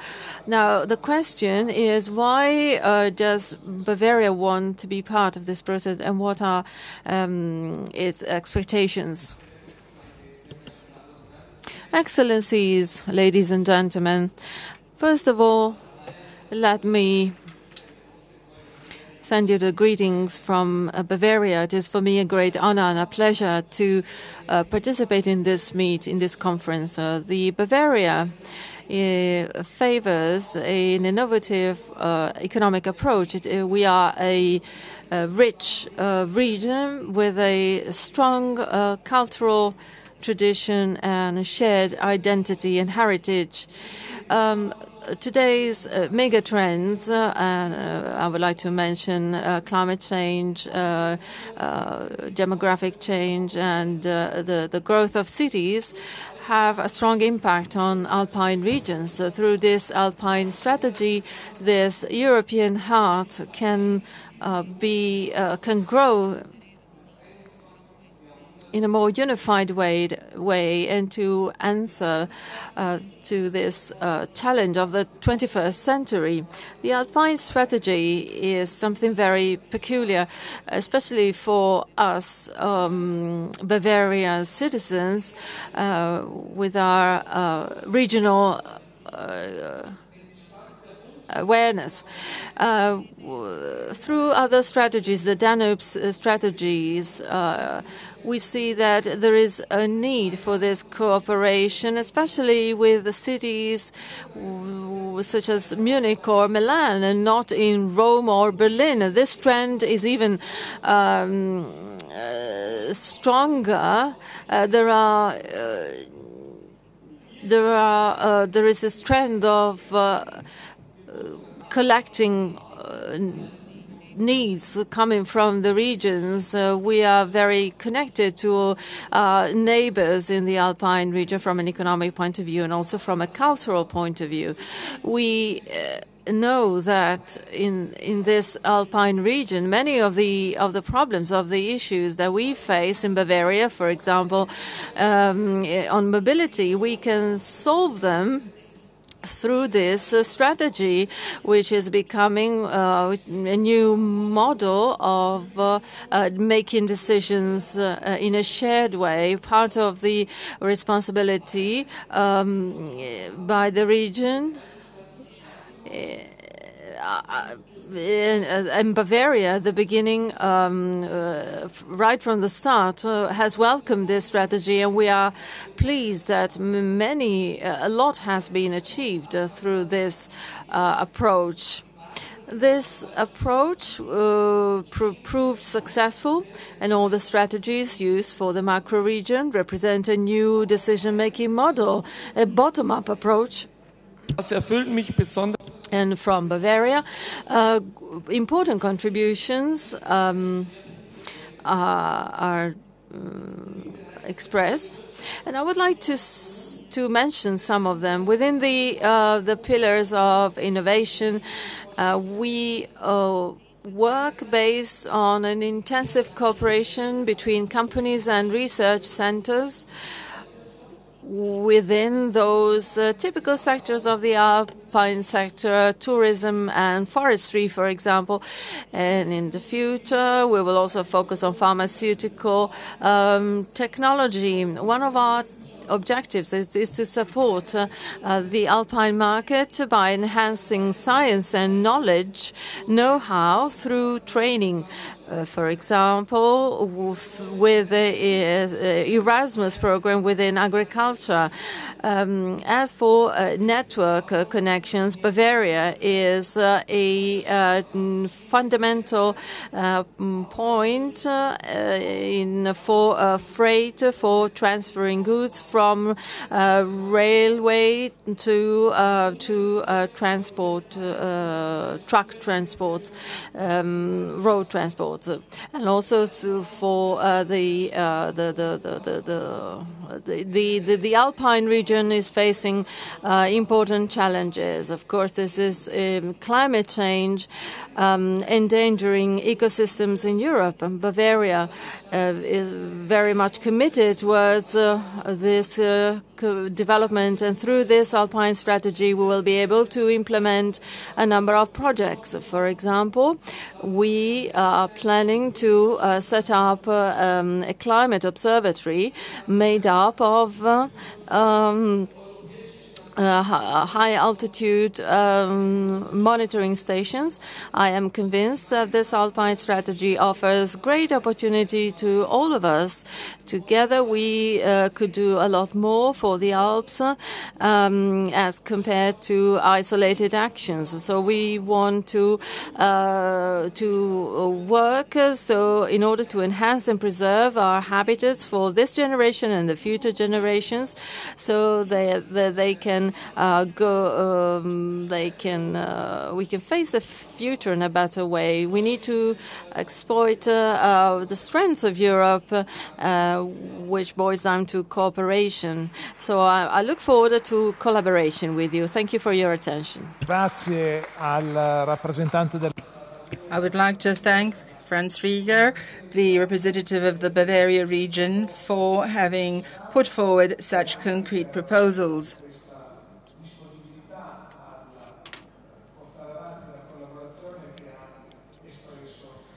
And also for having expressed his keenness to carry on working together with other regions at the end of his presentation.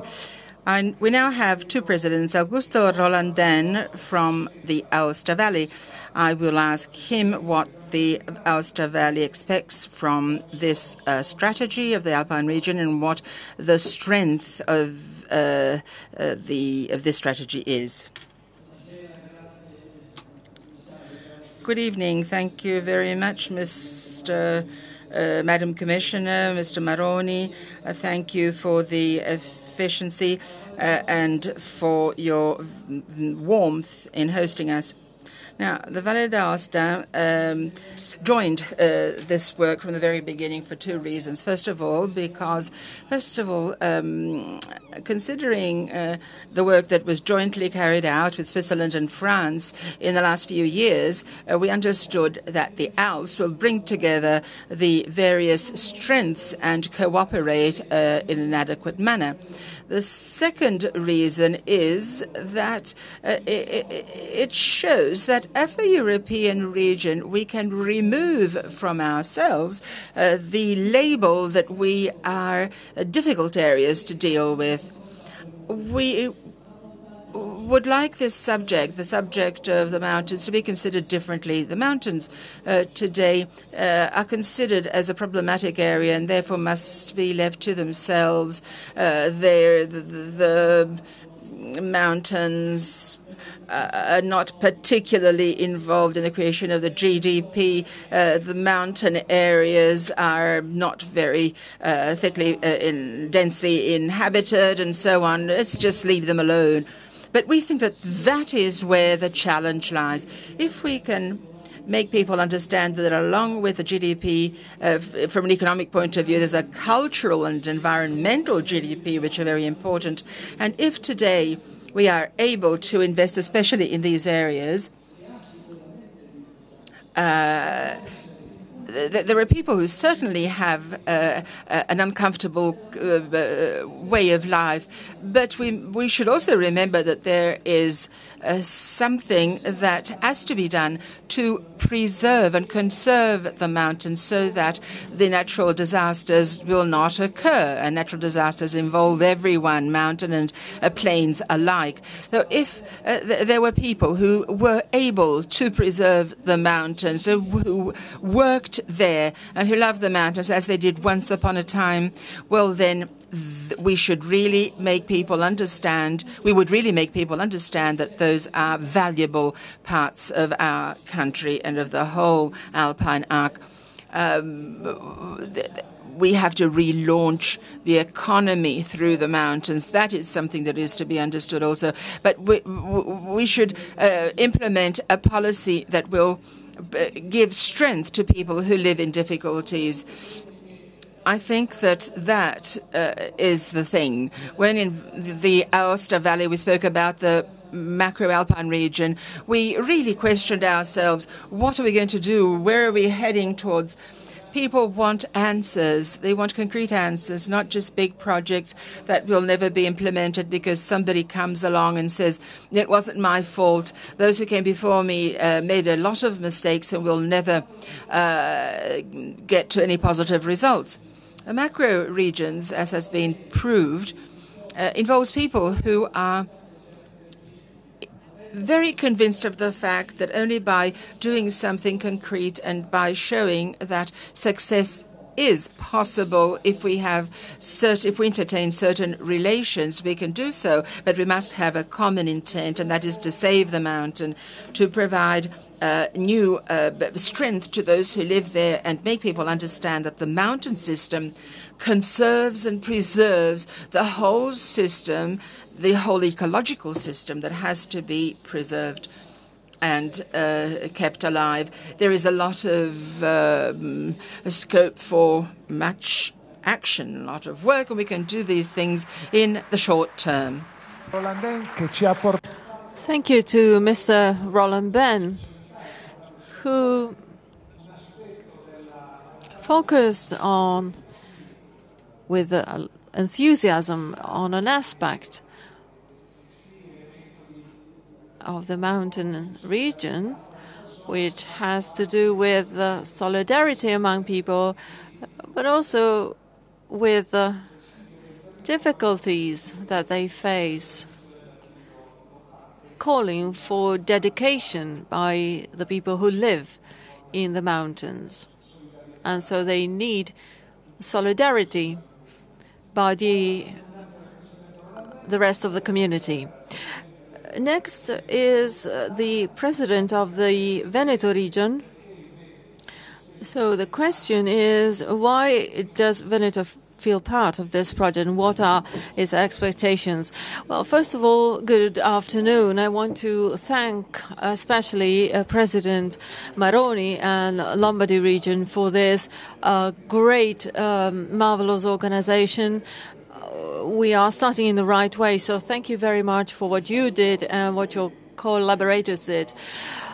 I greet the commissioner, of course, the undersecretary Bressa. We wondered about this, about your question. I can say that I am president. I've been president of Euro region with no borders, Veneto, Friuli, Venezia Giulia, and Carinthia, and Slovenia and Istria are about to join. And I can say that when you work seriously, you can achieve a lot. Our citizens expect answers, concrete answers. When you have a community with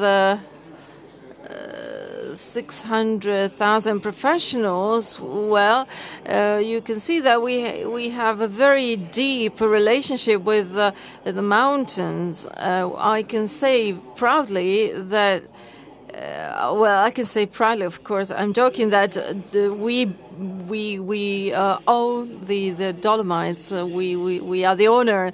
Of course, I'm joking, but I can say that the strategy that we summed up as protecting, planning the Alps aims at achieving great results. For example, for us, the objective of stimulating the labor market is an important one. As President Chiamparino was saying in his speech, he said that the mountain has always been experienced as an obstacle, whereas today this is an area of connection. We're talking about 48 regions, 7 states. We're talking about innovation research centers and everything that the mountain represents. As you said also in your presentation. So for us to enhance human capital is very important. To live in the mountain doesn't mean you're a loser, that you have to leave this and to go to the city. So we need to enhance human capital. We need to support SMEs. We know that among the 600,000 professionals are small and medium enterprises, and they with some workers. So I could give you an example, for example, of the eyewear sector. We produce some of the best, well-known brands all over the world. I would say that 90% of glasses are produced in the Belluno area in the Veneto region. So it is by transfer research and knowledge and enhancing it and transferring best practices is fundamental. Having said that, as President Maroni said, we should talk about a balanced development for the mountains. And to conclude, and I apologize for taking 30 seconds longer. We have the challenge of using EU funds. The European Commission should recognize that 48 regions and 7 member states deserve an answer which is in line with this task that we're facing. Thank you very much. Thank you very much, Mr. Zaia, for having raised an issue that maybe hadn't yet been raised. The projects that are to be paid for by the European funds, and perhaps this also lies within this context. There are only 2 presidents here with me at the table, President Zaia and President of the Aosta Valley. A question which might be a little bit uncomfortable. We have a region of 5 million inhabitants with a very strong alpine feature, but also with a very diversified area. And then we have a region with a little bit over 100,000 inhabitants, which is totally in the Alps, which is the Aosta Valley. So I'm sure that everyone in this hall has a different form of belonging, a different European, national, and international area. But the people from Veneto and from Valle d'Aosta also have an alpine form of belonging. So in your regions, to what extent is the belonging to the Alps stronger than anything else? Well, you recall the fact that we have a totally alpine area and we have the highest mountains in Europe. The idea of being in the mountains is something we have to deal with every single day. We believe that we have, in the course of time, always insisted on the fact that the mountain must be alive. It should not be uninhabited.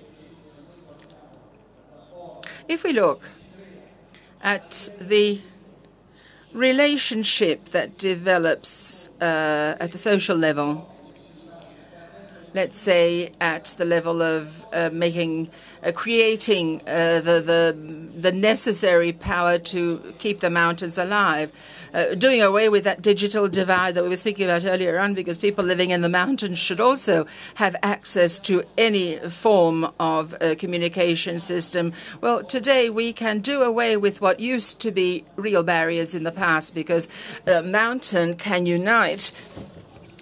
And this is a fact today. So we can imagine that we can actually work in the very way that Mr. Zaya said. The small and medium-sized enterprises can perfectly develop in the mountains. There can be a cross direction, a transversal direction, so as to understand the basic problems and offer credible answers, and therefore network all the experiences so that some people can benefit from the problems of the others and find solutions with a common effort. That's the reason for the existence of a macro region.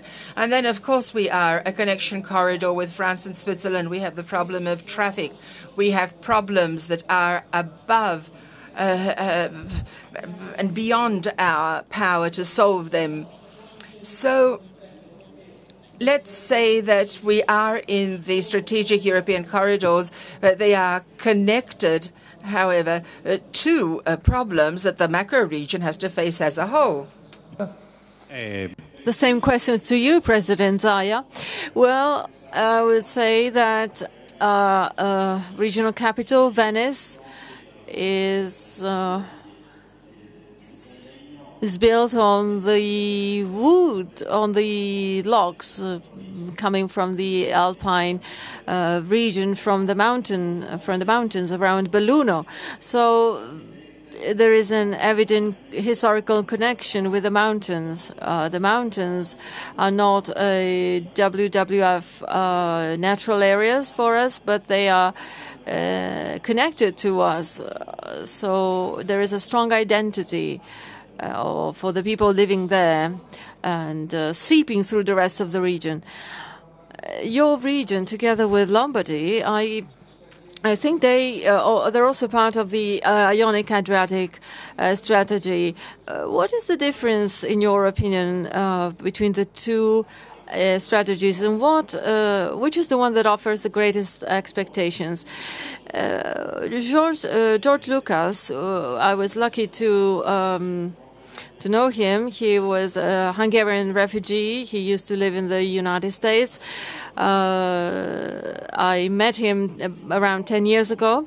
In one of his books, Democracy and Populism, he said that the future of Europe is one of with a model similar to the model in Switzerland with cantons. So a model of based on sharing identities and cultures, and then being transformed in a legal entity. this is compatible with the European Union. This is not outrageous, although some people consider it as such. I think that the Ionic strategy, or the one with Carinthia and other regions, or this one that we're talking about, go towards an approach based on sharing and solidarity. Il Presidente Zaia per il loro I would like to thank dandoli allo SIARE, grazie Presidente.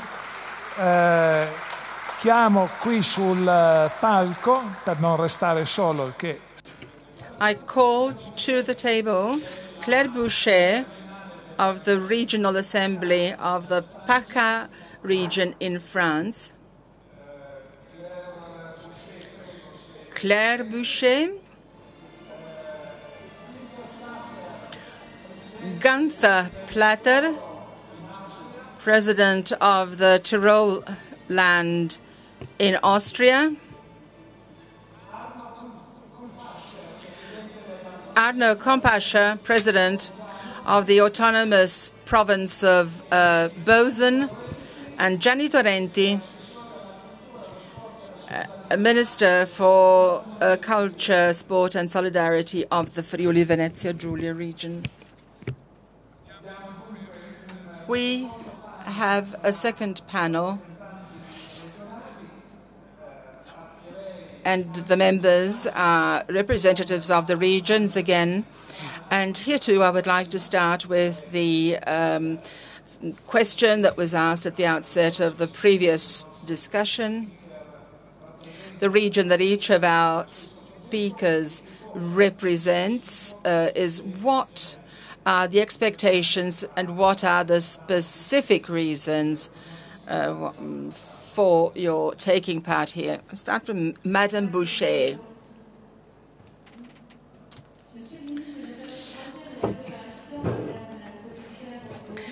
Mr. Minister for Foreign Affairs, Madam Commissioner, ladies and gentlemen, presidents of the regions. Local administrators and authorities at the heart of the democracy of our territories and of our mountain areas.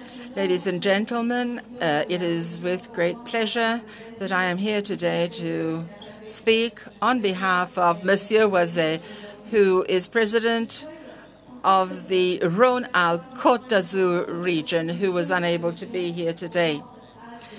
I would like to tell you what the contribution of the Provence-Alpes-Côte d'Azur is for the creation of this alpine macro region.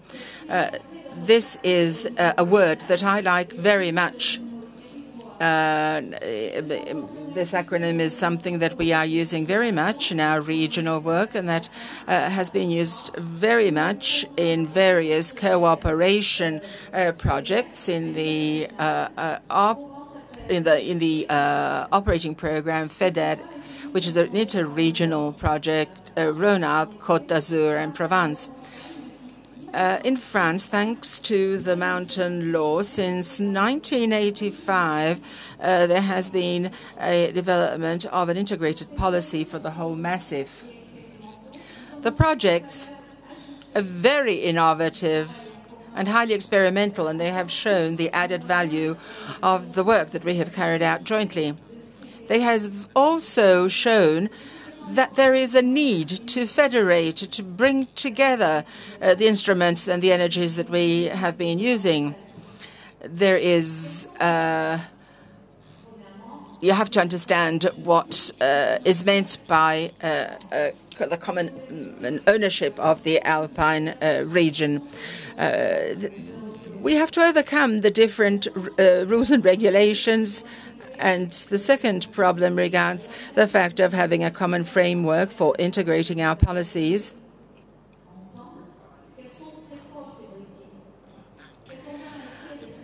Although we realize that the policies that respond to similar reasons should be similar. That is why we have placed very much hope in the Alpine region. And considering the large attendance here today, I think I'm not alone. Europe is making available for the various territories many programs for development and cooperation. In the Alpes-Côte d'Azur region, there are 7 operating programs which cover the whole massif or only parts of it, and that is covered by 1 billion euros. Now, if we follow what is going on there, we can carry out what the general scope of this kind of work can be. We have a great collective responsibility. Second, the experience and the skills that are needed in order to implement these projects is very high. We have been listening to ideas on this the whole afternoon. We have to give people a way to be ambitious, basing themselves on a strategy that we will have to design and implement together, of course, with the help of the European Commission.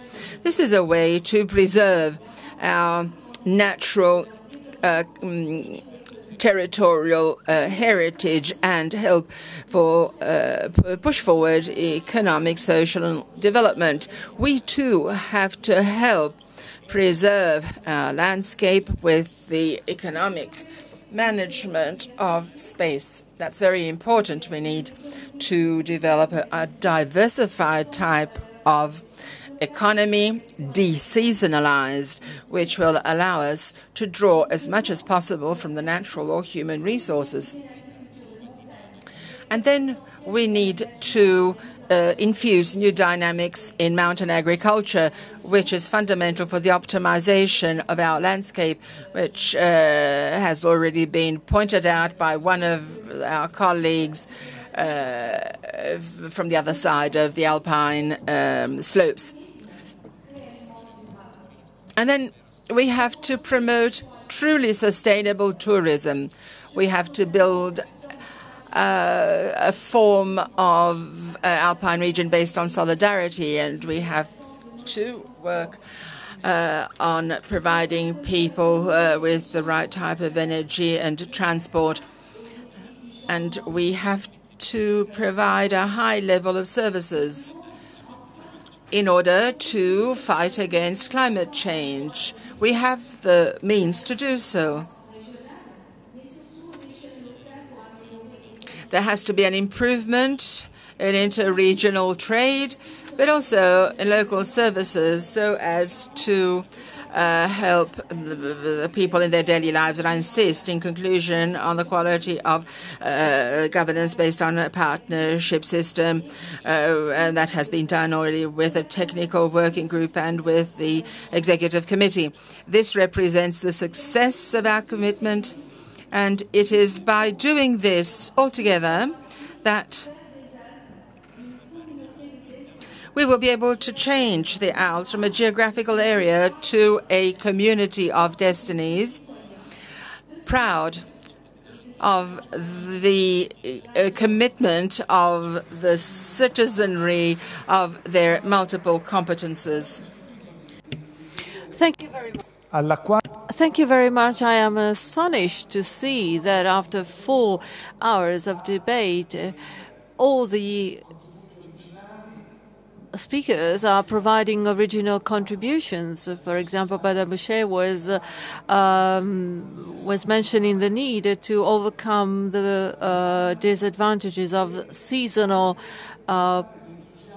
problems, which is typical of mountain areas, and also the ability to provide such precious contributions in general. Now, we now move to the Tyrol land in Austria. President Günther Platter.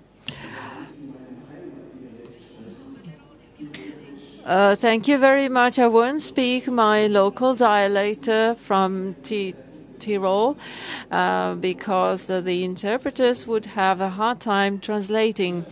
I want to thank President Maroni for the organization of this conference.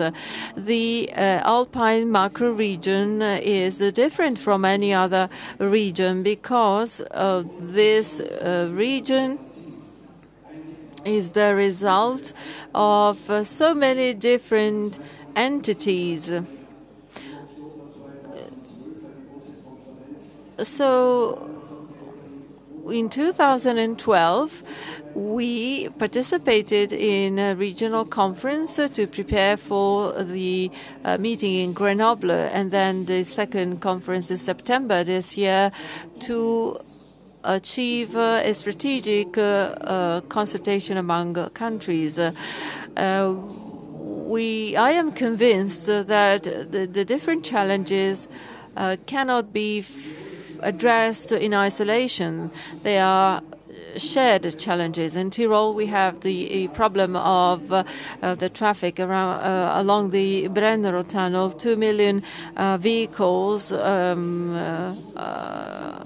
are present every year. So we need access roads, so that we can transfer freight from road transport to railway. And then I think that after the Fukushima disaster, I think that we should abandon nuclear energy, and we as an Alpine region, we have a strong commitment for hydrological power. In my region, we want to build hydroelectrical power stations so that we can contribute to the production, to the power generation. Now, as for tourism, we are in an important area. We need a strategy on this. The glaciers are melting, climate is changing, so we need to develop common strategies to address the situation. So in terms of strategy in these areas, I think that we can achieve good consensus, and by summer next year, I think that we will be able to to complete the strategy. I also want to mention 3 important points, because if we agree on contents, then the strategy can work. We can make it in terms of organization, not only mentioning bottom-up approaches, but we need to develop a working structure among the regions. According to the strategy, kind of small brother following a rotation principle, so that all members and all regions are equally involved.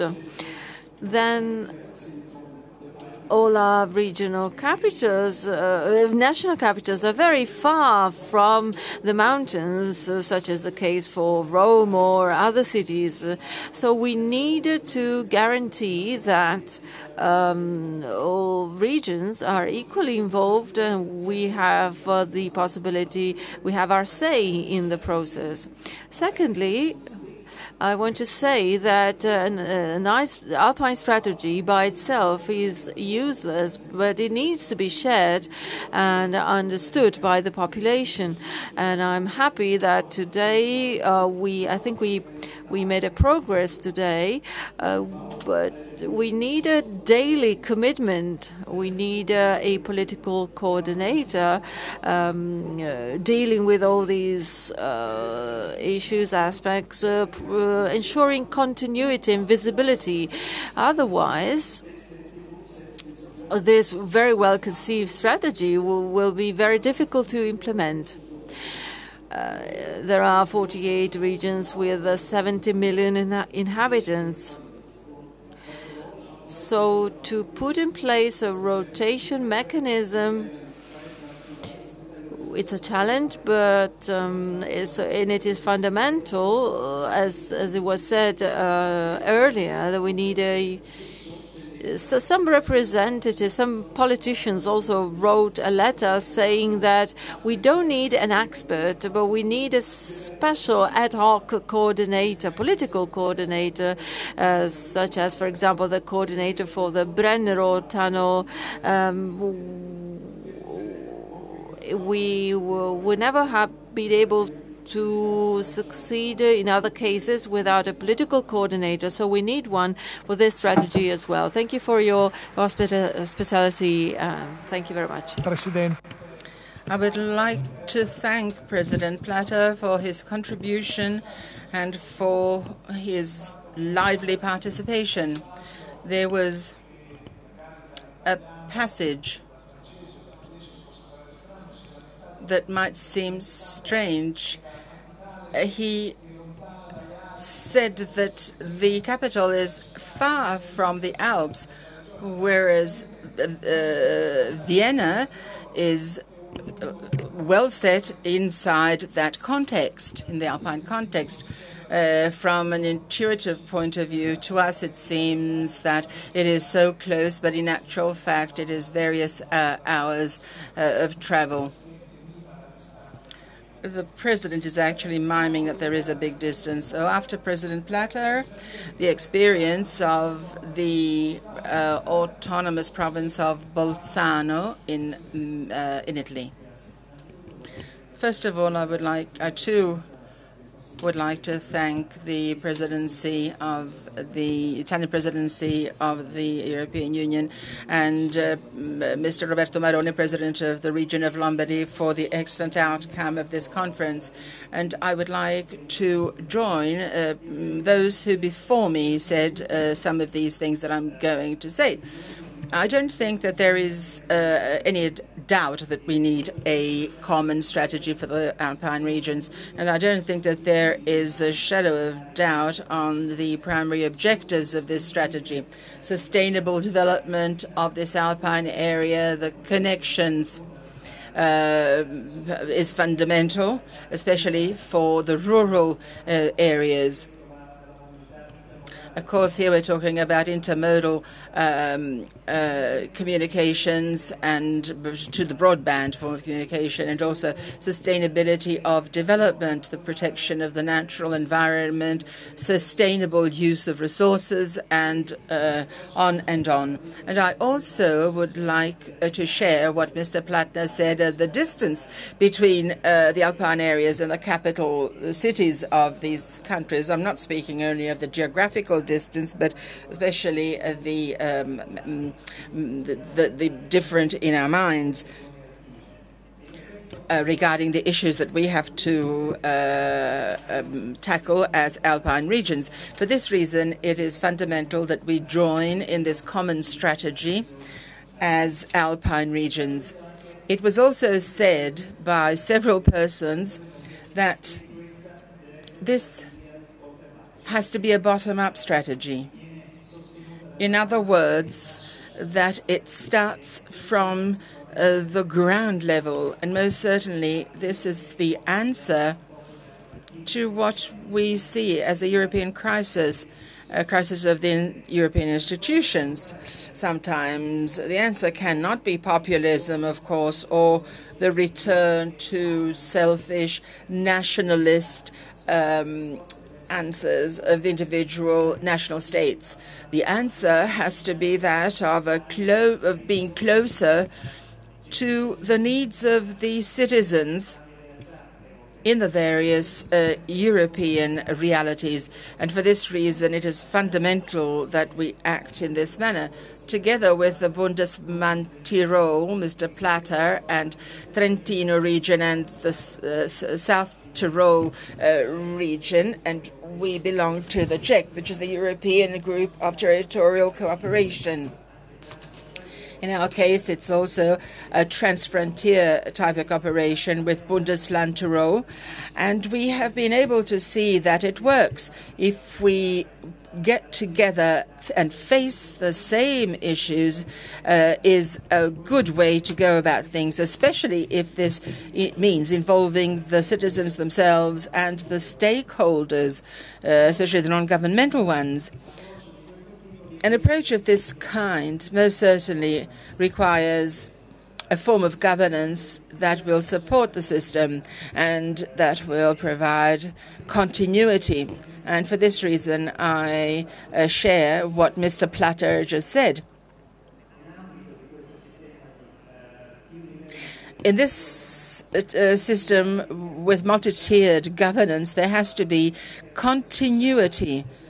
We might call this person a coordinator, if you like, of this strategy, because otherwise we will risk that nothing will come of this, and we cannot afford for that to happen, because we have created lots of expectations in our citizens.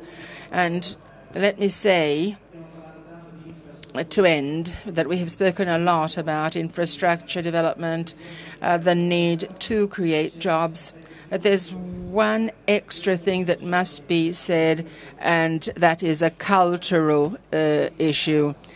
I hope that we will also take into consideration the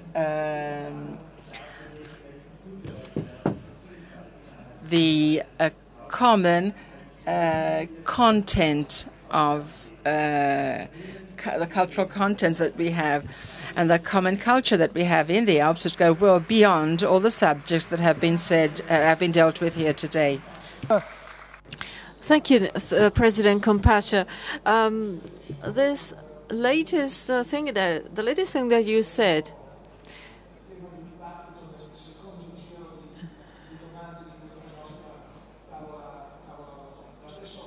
is a consideration that we will focus on the second part of this roundtable.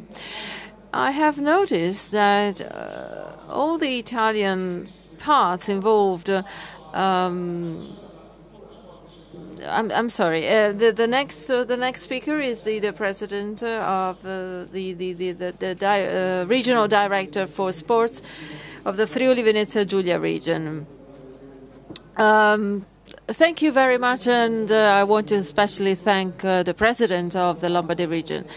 The Friuli Venezia Giulia is a small region. We have four languages, so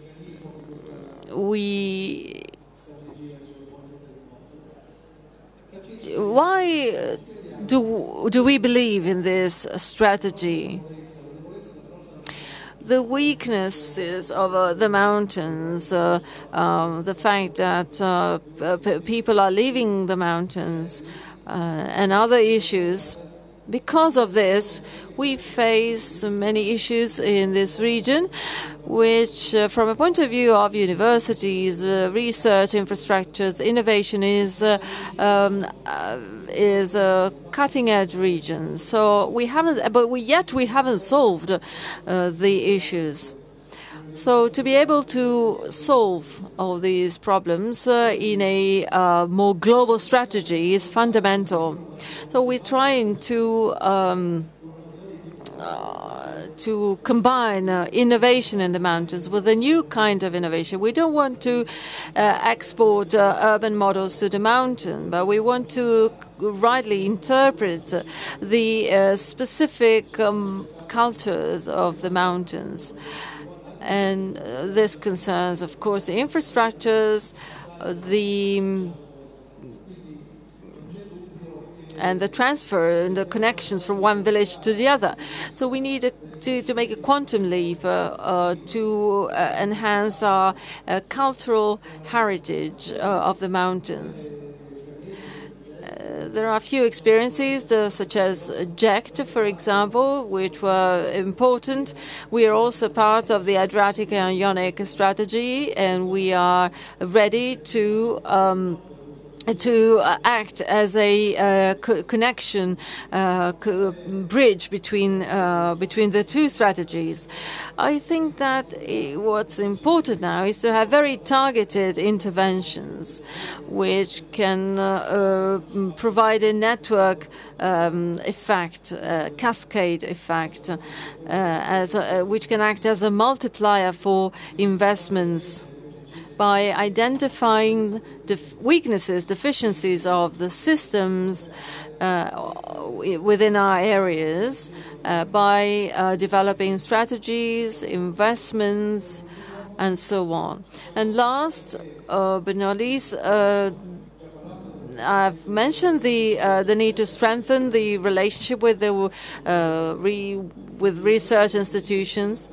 Also, the need to improve transport modes, transnational systems.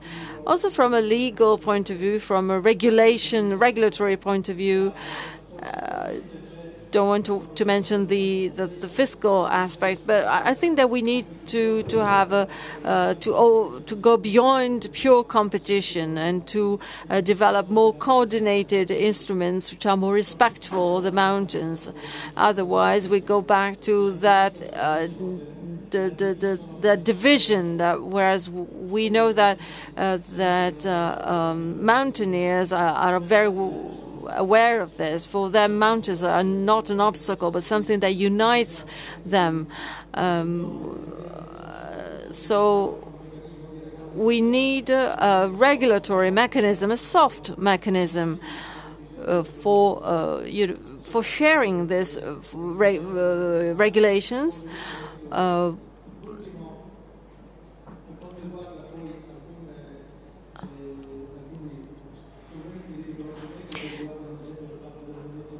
As for example, as far as food and typical products is concerned, we also need a strategy which can be strong, coordinated on the territories, safeguarding unique cultures and putting together traditions and local heritages. Thank you. Thank you very much, Mr. Torrenti. I would now like to carry on the debate.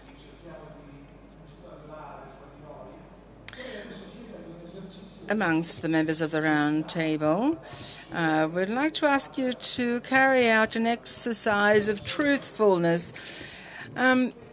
You see, for the whole day, I have been hearing as if there were mutual kind of confidence, of trust between these alpine regions.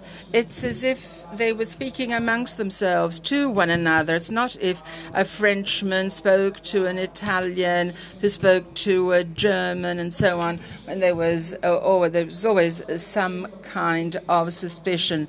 Are you doing this because you're very well-behaved people, very polite, and you're in this context, and you thought that was the way to behave correctly? Or are you doing it because you believe that there is much more unity? Do you speak a language that you understand? Madame Boucher. Well, yes. It is definitely possible that there is a strong understanding between us. You see, it's possible. We meet often. As I said, we have worked together. Our two regions have worked a lot. Côte d'Azur, Rhône-Alpes. We meet at the Alpine Convention. We have the COTRA conventions with the Italian colleagues.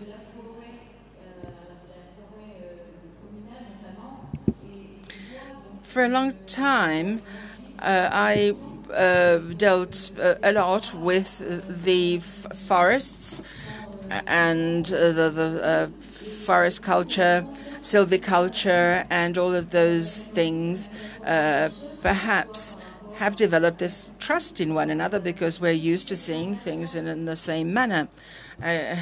You see, agriculture, the forestry, and so on, these are all transversal things. Yes, I understand what you mean by saying that you have the ability to see things in the same manner. But this still continues to impress me. Madame Boucher comes from a region that borders with the Piedmont region, when I go for my summer excursions, the frontier is marked by a whole series of little forts, if you wish, little garrisons that only come from a few years ago.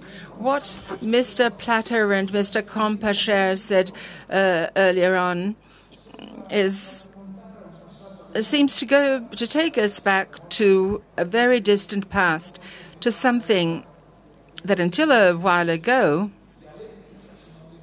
were issues of conflict between their regions. So let me try to understand what has changed to create this atmosphere of trust between one another. Wir können ja feststellen, dass we can notice in Europe that many regions cooperate in a very intensive way. Through the Europa region, Tyrol and Trentino region, we have common roots. So our objective is to overcome fractures that follow the Second World War, so that we can show citizens that we have a common strategy, that we are working jointly for the benefit of citizens.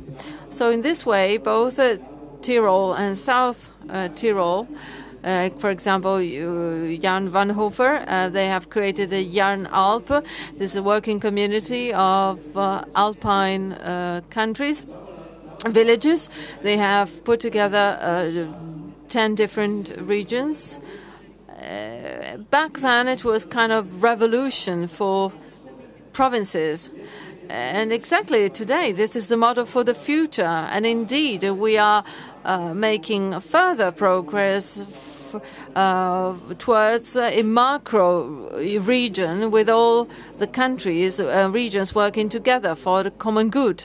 Now, as a supporter of the European Union, I would like to say that the European Union should consider the fact that European Union member women and men should be involved, and this is something that we do because we're very close to our citizens. We explain the benefits that they can get from the European Union. It should be up to the EU to make it so that citizens take the European Union for serious. And so I think this is a good step towards a European Union, a shared vision. Per rispondere alla stessa domanda. To answer the same question, perhaps I could say that this mutual understanding that we are experiencing today, it's not only that we have the same objectives that we wish to achieve with this strategy for the Alpine region, but it also comes from the fact that we have the same experiences. In Tyrol, for example,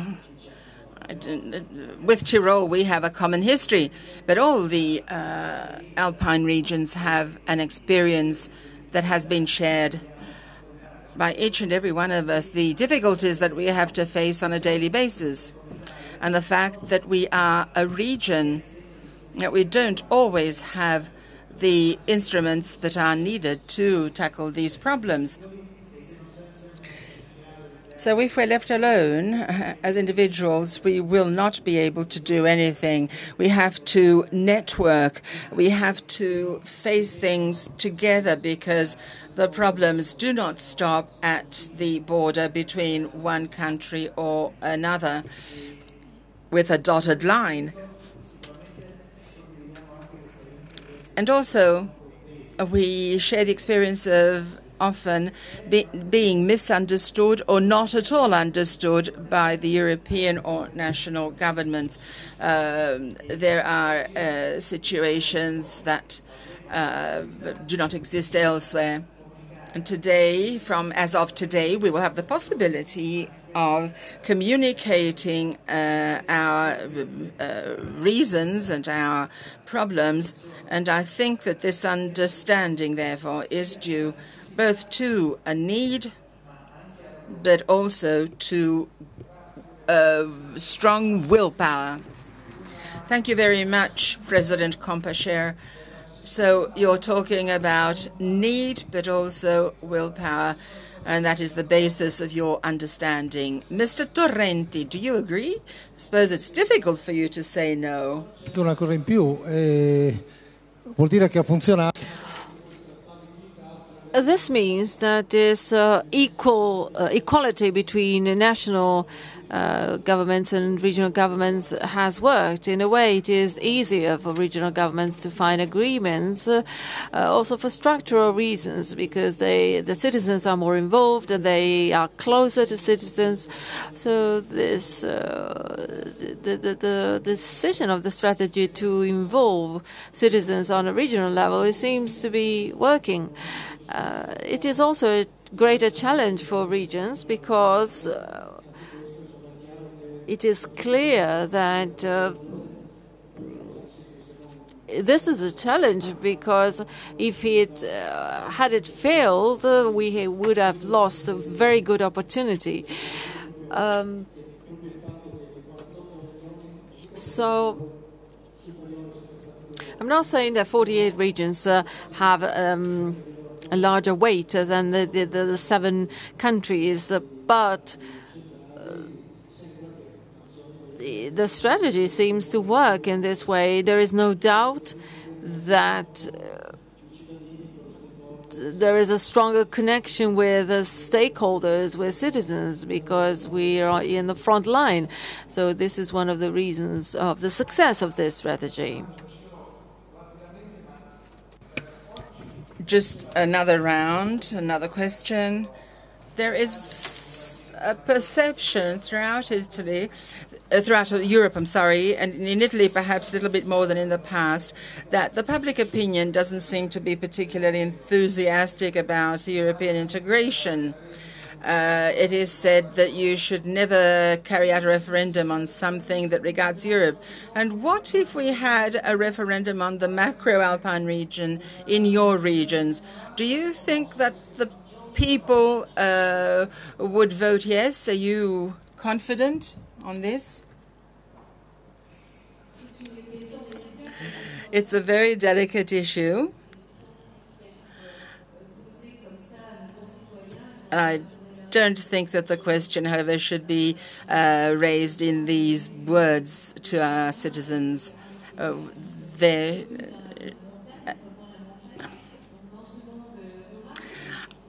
I have been the mayor of a small village in the mountains, and I am fully aware that in these areas the citizens need explanations, because they don't understand what the jurisdictions are of the various departments rather than the regions or central government and so on. The regional strategy should be explained with simple words.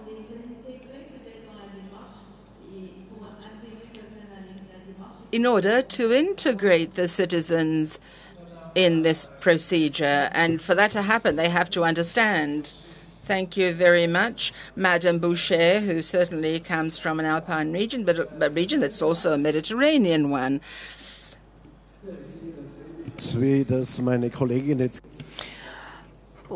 As my colleague has just said, I'm familiar with all political levels. I've been mayor, I've been federal minister, and in my position, political positions, I've learned that we have to accept all the different levels. We've also learned that each level has to carry out their own tasks, and it is fundamental. When we consider the European Union, we need to consider that it is important that the European Union makes big decisions, but they should also cover smaller items. This we can do it by ourselves, and instead of having something being imposed top down. So I feel that very often we have decisions are made top down and are imposed on us. So I think that citizens think that there is an added value, especially for the peace policy. The EU has achieved huge results in terms of peace. We've been living in peace for decades.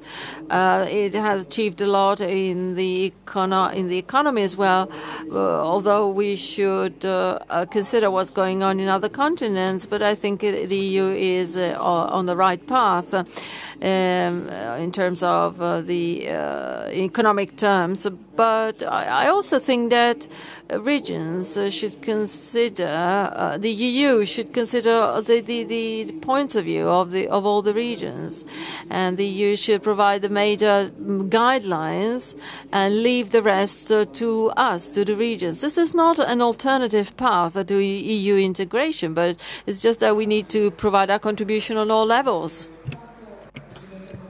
President Platter, Compasher, I too think that the crisis of the European Union, or rather the little consideration that the citizens have of the European Union, is due to the fact that the European Union is often blamed for things that do not pertain to it at all. But rather things go wrong because of an individual state does something wrong.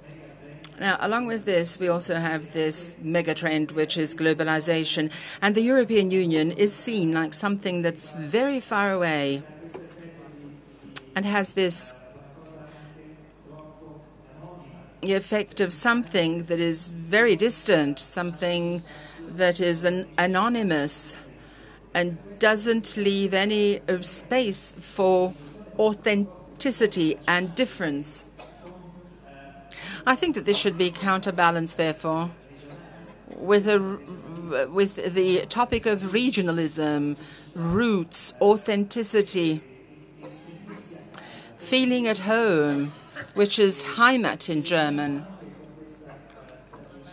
And if we can use this strategy of the macro-alpine regions to make people understand that the European Union, with all its institutions, starting with the member states, but also right down to the city councils, is something that goes from the community, the European community that deals with the big issues, right down to the city council that deals with issues that are not minor in importance, but that are closer to the citizens.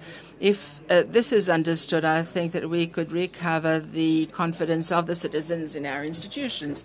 And this is going to be a challenge that we'll have to face with the Alpine macro region. Thank you very much, President Compasher.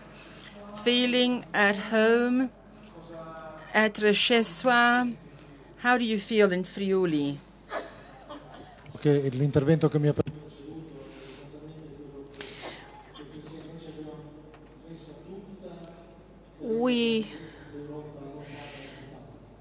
I think we made all possible efforts to develop this feeling that the European Union is something very far away from citizens. We succeeded in doing that, whereas we need to recognize peculiarities, differences. I think we missed this opportunity. We need to make up as soon as we can this loss opportunity. I think that this process that started after the Second World War is very important, because we were talking about roots, cultural roots. If we forget our roots, we have no future. So this is also the case for my region. We need to rediscover European origins, roots, and the EU should develop a policy and to communicate in a way to citizens about what's Europe for, what are the benefits that it offers in their daily lives. Without passing on responsibilities to regional governments, but rather given this idea of this comprehensive project of the European strategy. I thank Madame Boucher, President Platter, President Kompascher, and Minister Torrenti for their contribution. I would like to ask them to take their seats among the audience, and I would like to call to the podium Stefano Palmieri, who is the rapporteur of the draft opinion on the European Union strategy for the Alpine region of the Social and Economic Committee. Do not leave immediately after Mr. Palmieri's presentation, because I have a series of announcements that I need to make for the continuation of the conference, the future sessions. Thank you. I would like to thank you for having invited me to take part in this very interesting conference. I have the difficult role, rather uncomfortable role, to be the last hurdle between yourselves and your well-deserved cocktail. And this is where the speaker needs to show all of his excellent synoptic skills. As you know, the Economic and Social European Committee has developed its own opinion on the consultation document. In the document, we give a substantially positive opinion.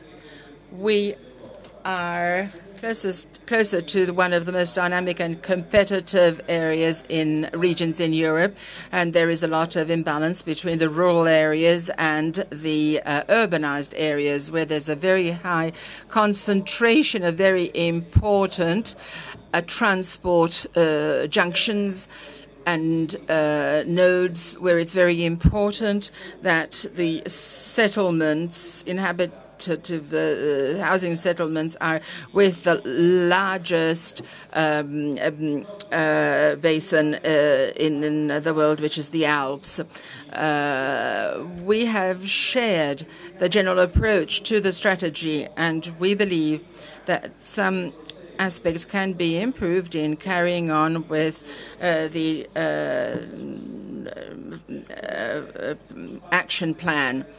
Although the territorial area in which the Alpine strategy is an area that is characterized by levels of development and cohesion which are very high, and perhaps definitely higher than the European average, the economic crisis and the financial crisis and all the changes that have occurred through globalization have posed a large number of challenges in this macro region that we are dealing with. We believe that the general objective of this strategy is to guarantee that this area remain one of the most competitive areas through the strengthening of social cohesion, and that it can become important enough to sustain economic competitivity and social cohesion in all of Europe. It is important that there is a holistic approach to development in this area, capable of making the economic dimension, the social dimension, and the environmental dimension interdependable. This approach should represent the moment of connection of the three priorities. In this way, only will it be possible to ensure that this area is strengthened in its resilience, its ability to adapt, to absorb the inner and the outer shocks that will be given to it by the demographic change and the economic and social evolutions, through reconfiguration, through a form of development that is actually sustainable. As far as the first pillar is concerned, development, we believe that this area, which is, yes, very dynamic, but which is suffering lowered in the employment, and which is far from the productive industrial districts, although these are present on both sides of the Alpine slope. In this sense, we believe that what should happen is that the SMEs should be strengthened through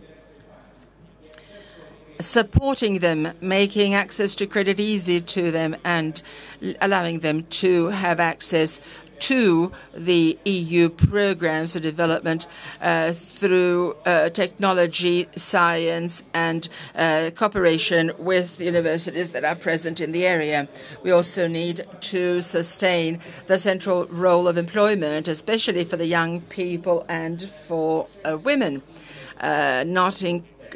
which have been ousted from the common production processes. Qualification and requalification should lead to increasing the human capital available for the different jobs that are being developed. We need to strengthen the social protection networks to a new system of welfare, because it has to be competitive in a certain sense. It has to improve the competitiveness of the area through the true sharing of individual risk through a society.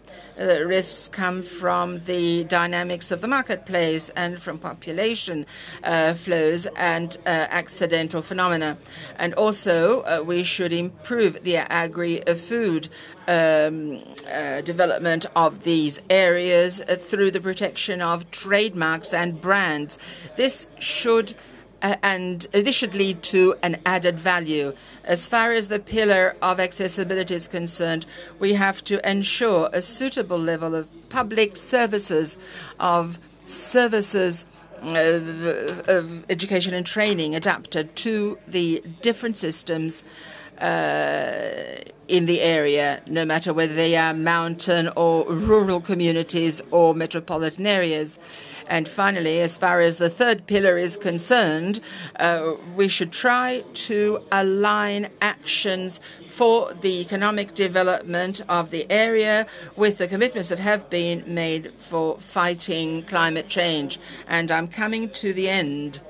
We believe that there must be a strengthening of the governance, and this has to be carried out by improving the involvement of the participation of civil society, which should integrate and qualify the vertical dimension of our action in the full respect of sustainability and proportionality. I want to end this speech by wishing everybody good luck, everybody who will be involved in this strategy, reminding you that Scholar of these issues said that an effective strategy for the development of an area required that the players soiled their shoes with the mud of the areas in which they worked. Only by doing so will the requirements and effective answers of the population be respected. Grazie al dottor Palmieri. Nella circostanza, per restare alle realtà locali, più che I think that in local territories and communities, instead of soiling one's shoes, we should say soiling one's boots.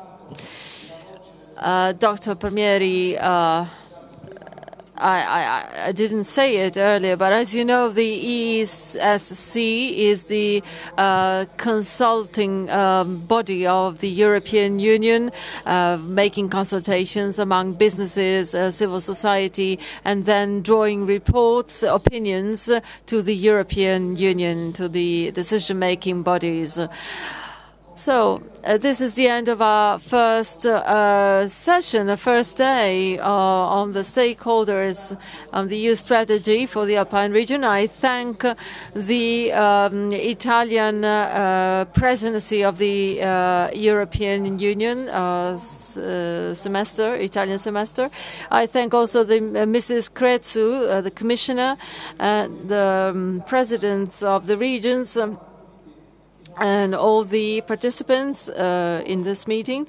I thank the audience and the people involved in this initiative for being here today. Tomorrow we will meet at 8:45. At 9, 3 workshops will discuss the pillars for the Alpine strategy. So I'm pleased to invite you now to the cocktail reception, which has been organized by and offered by the European Commission. Thank you very much.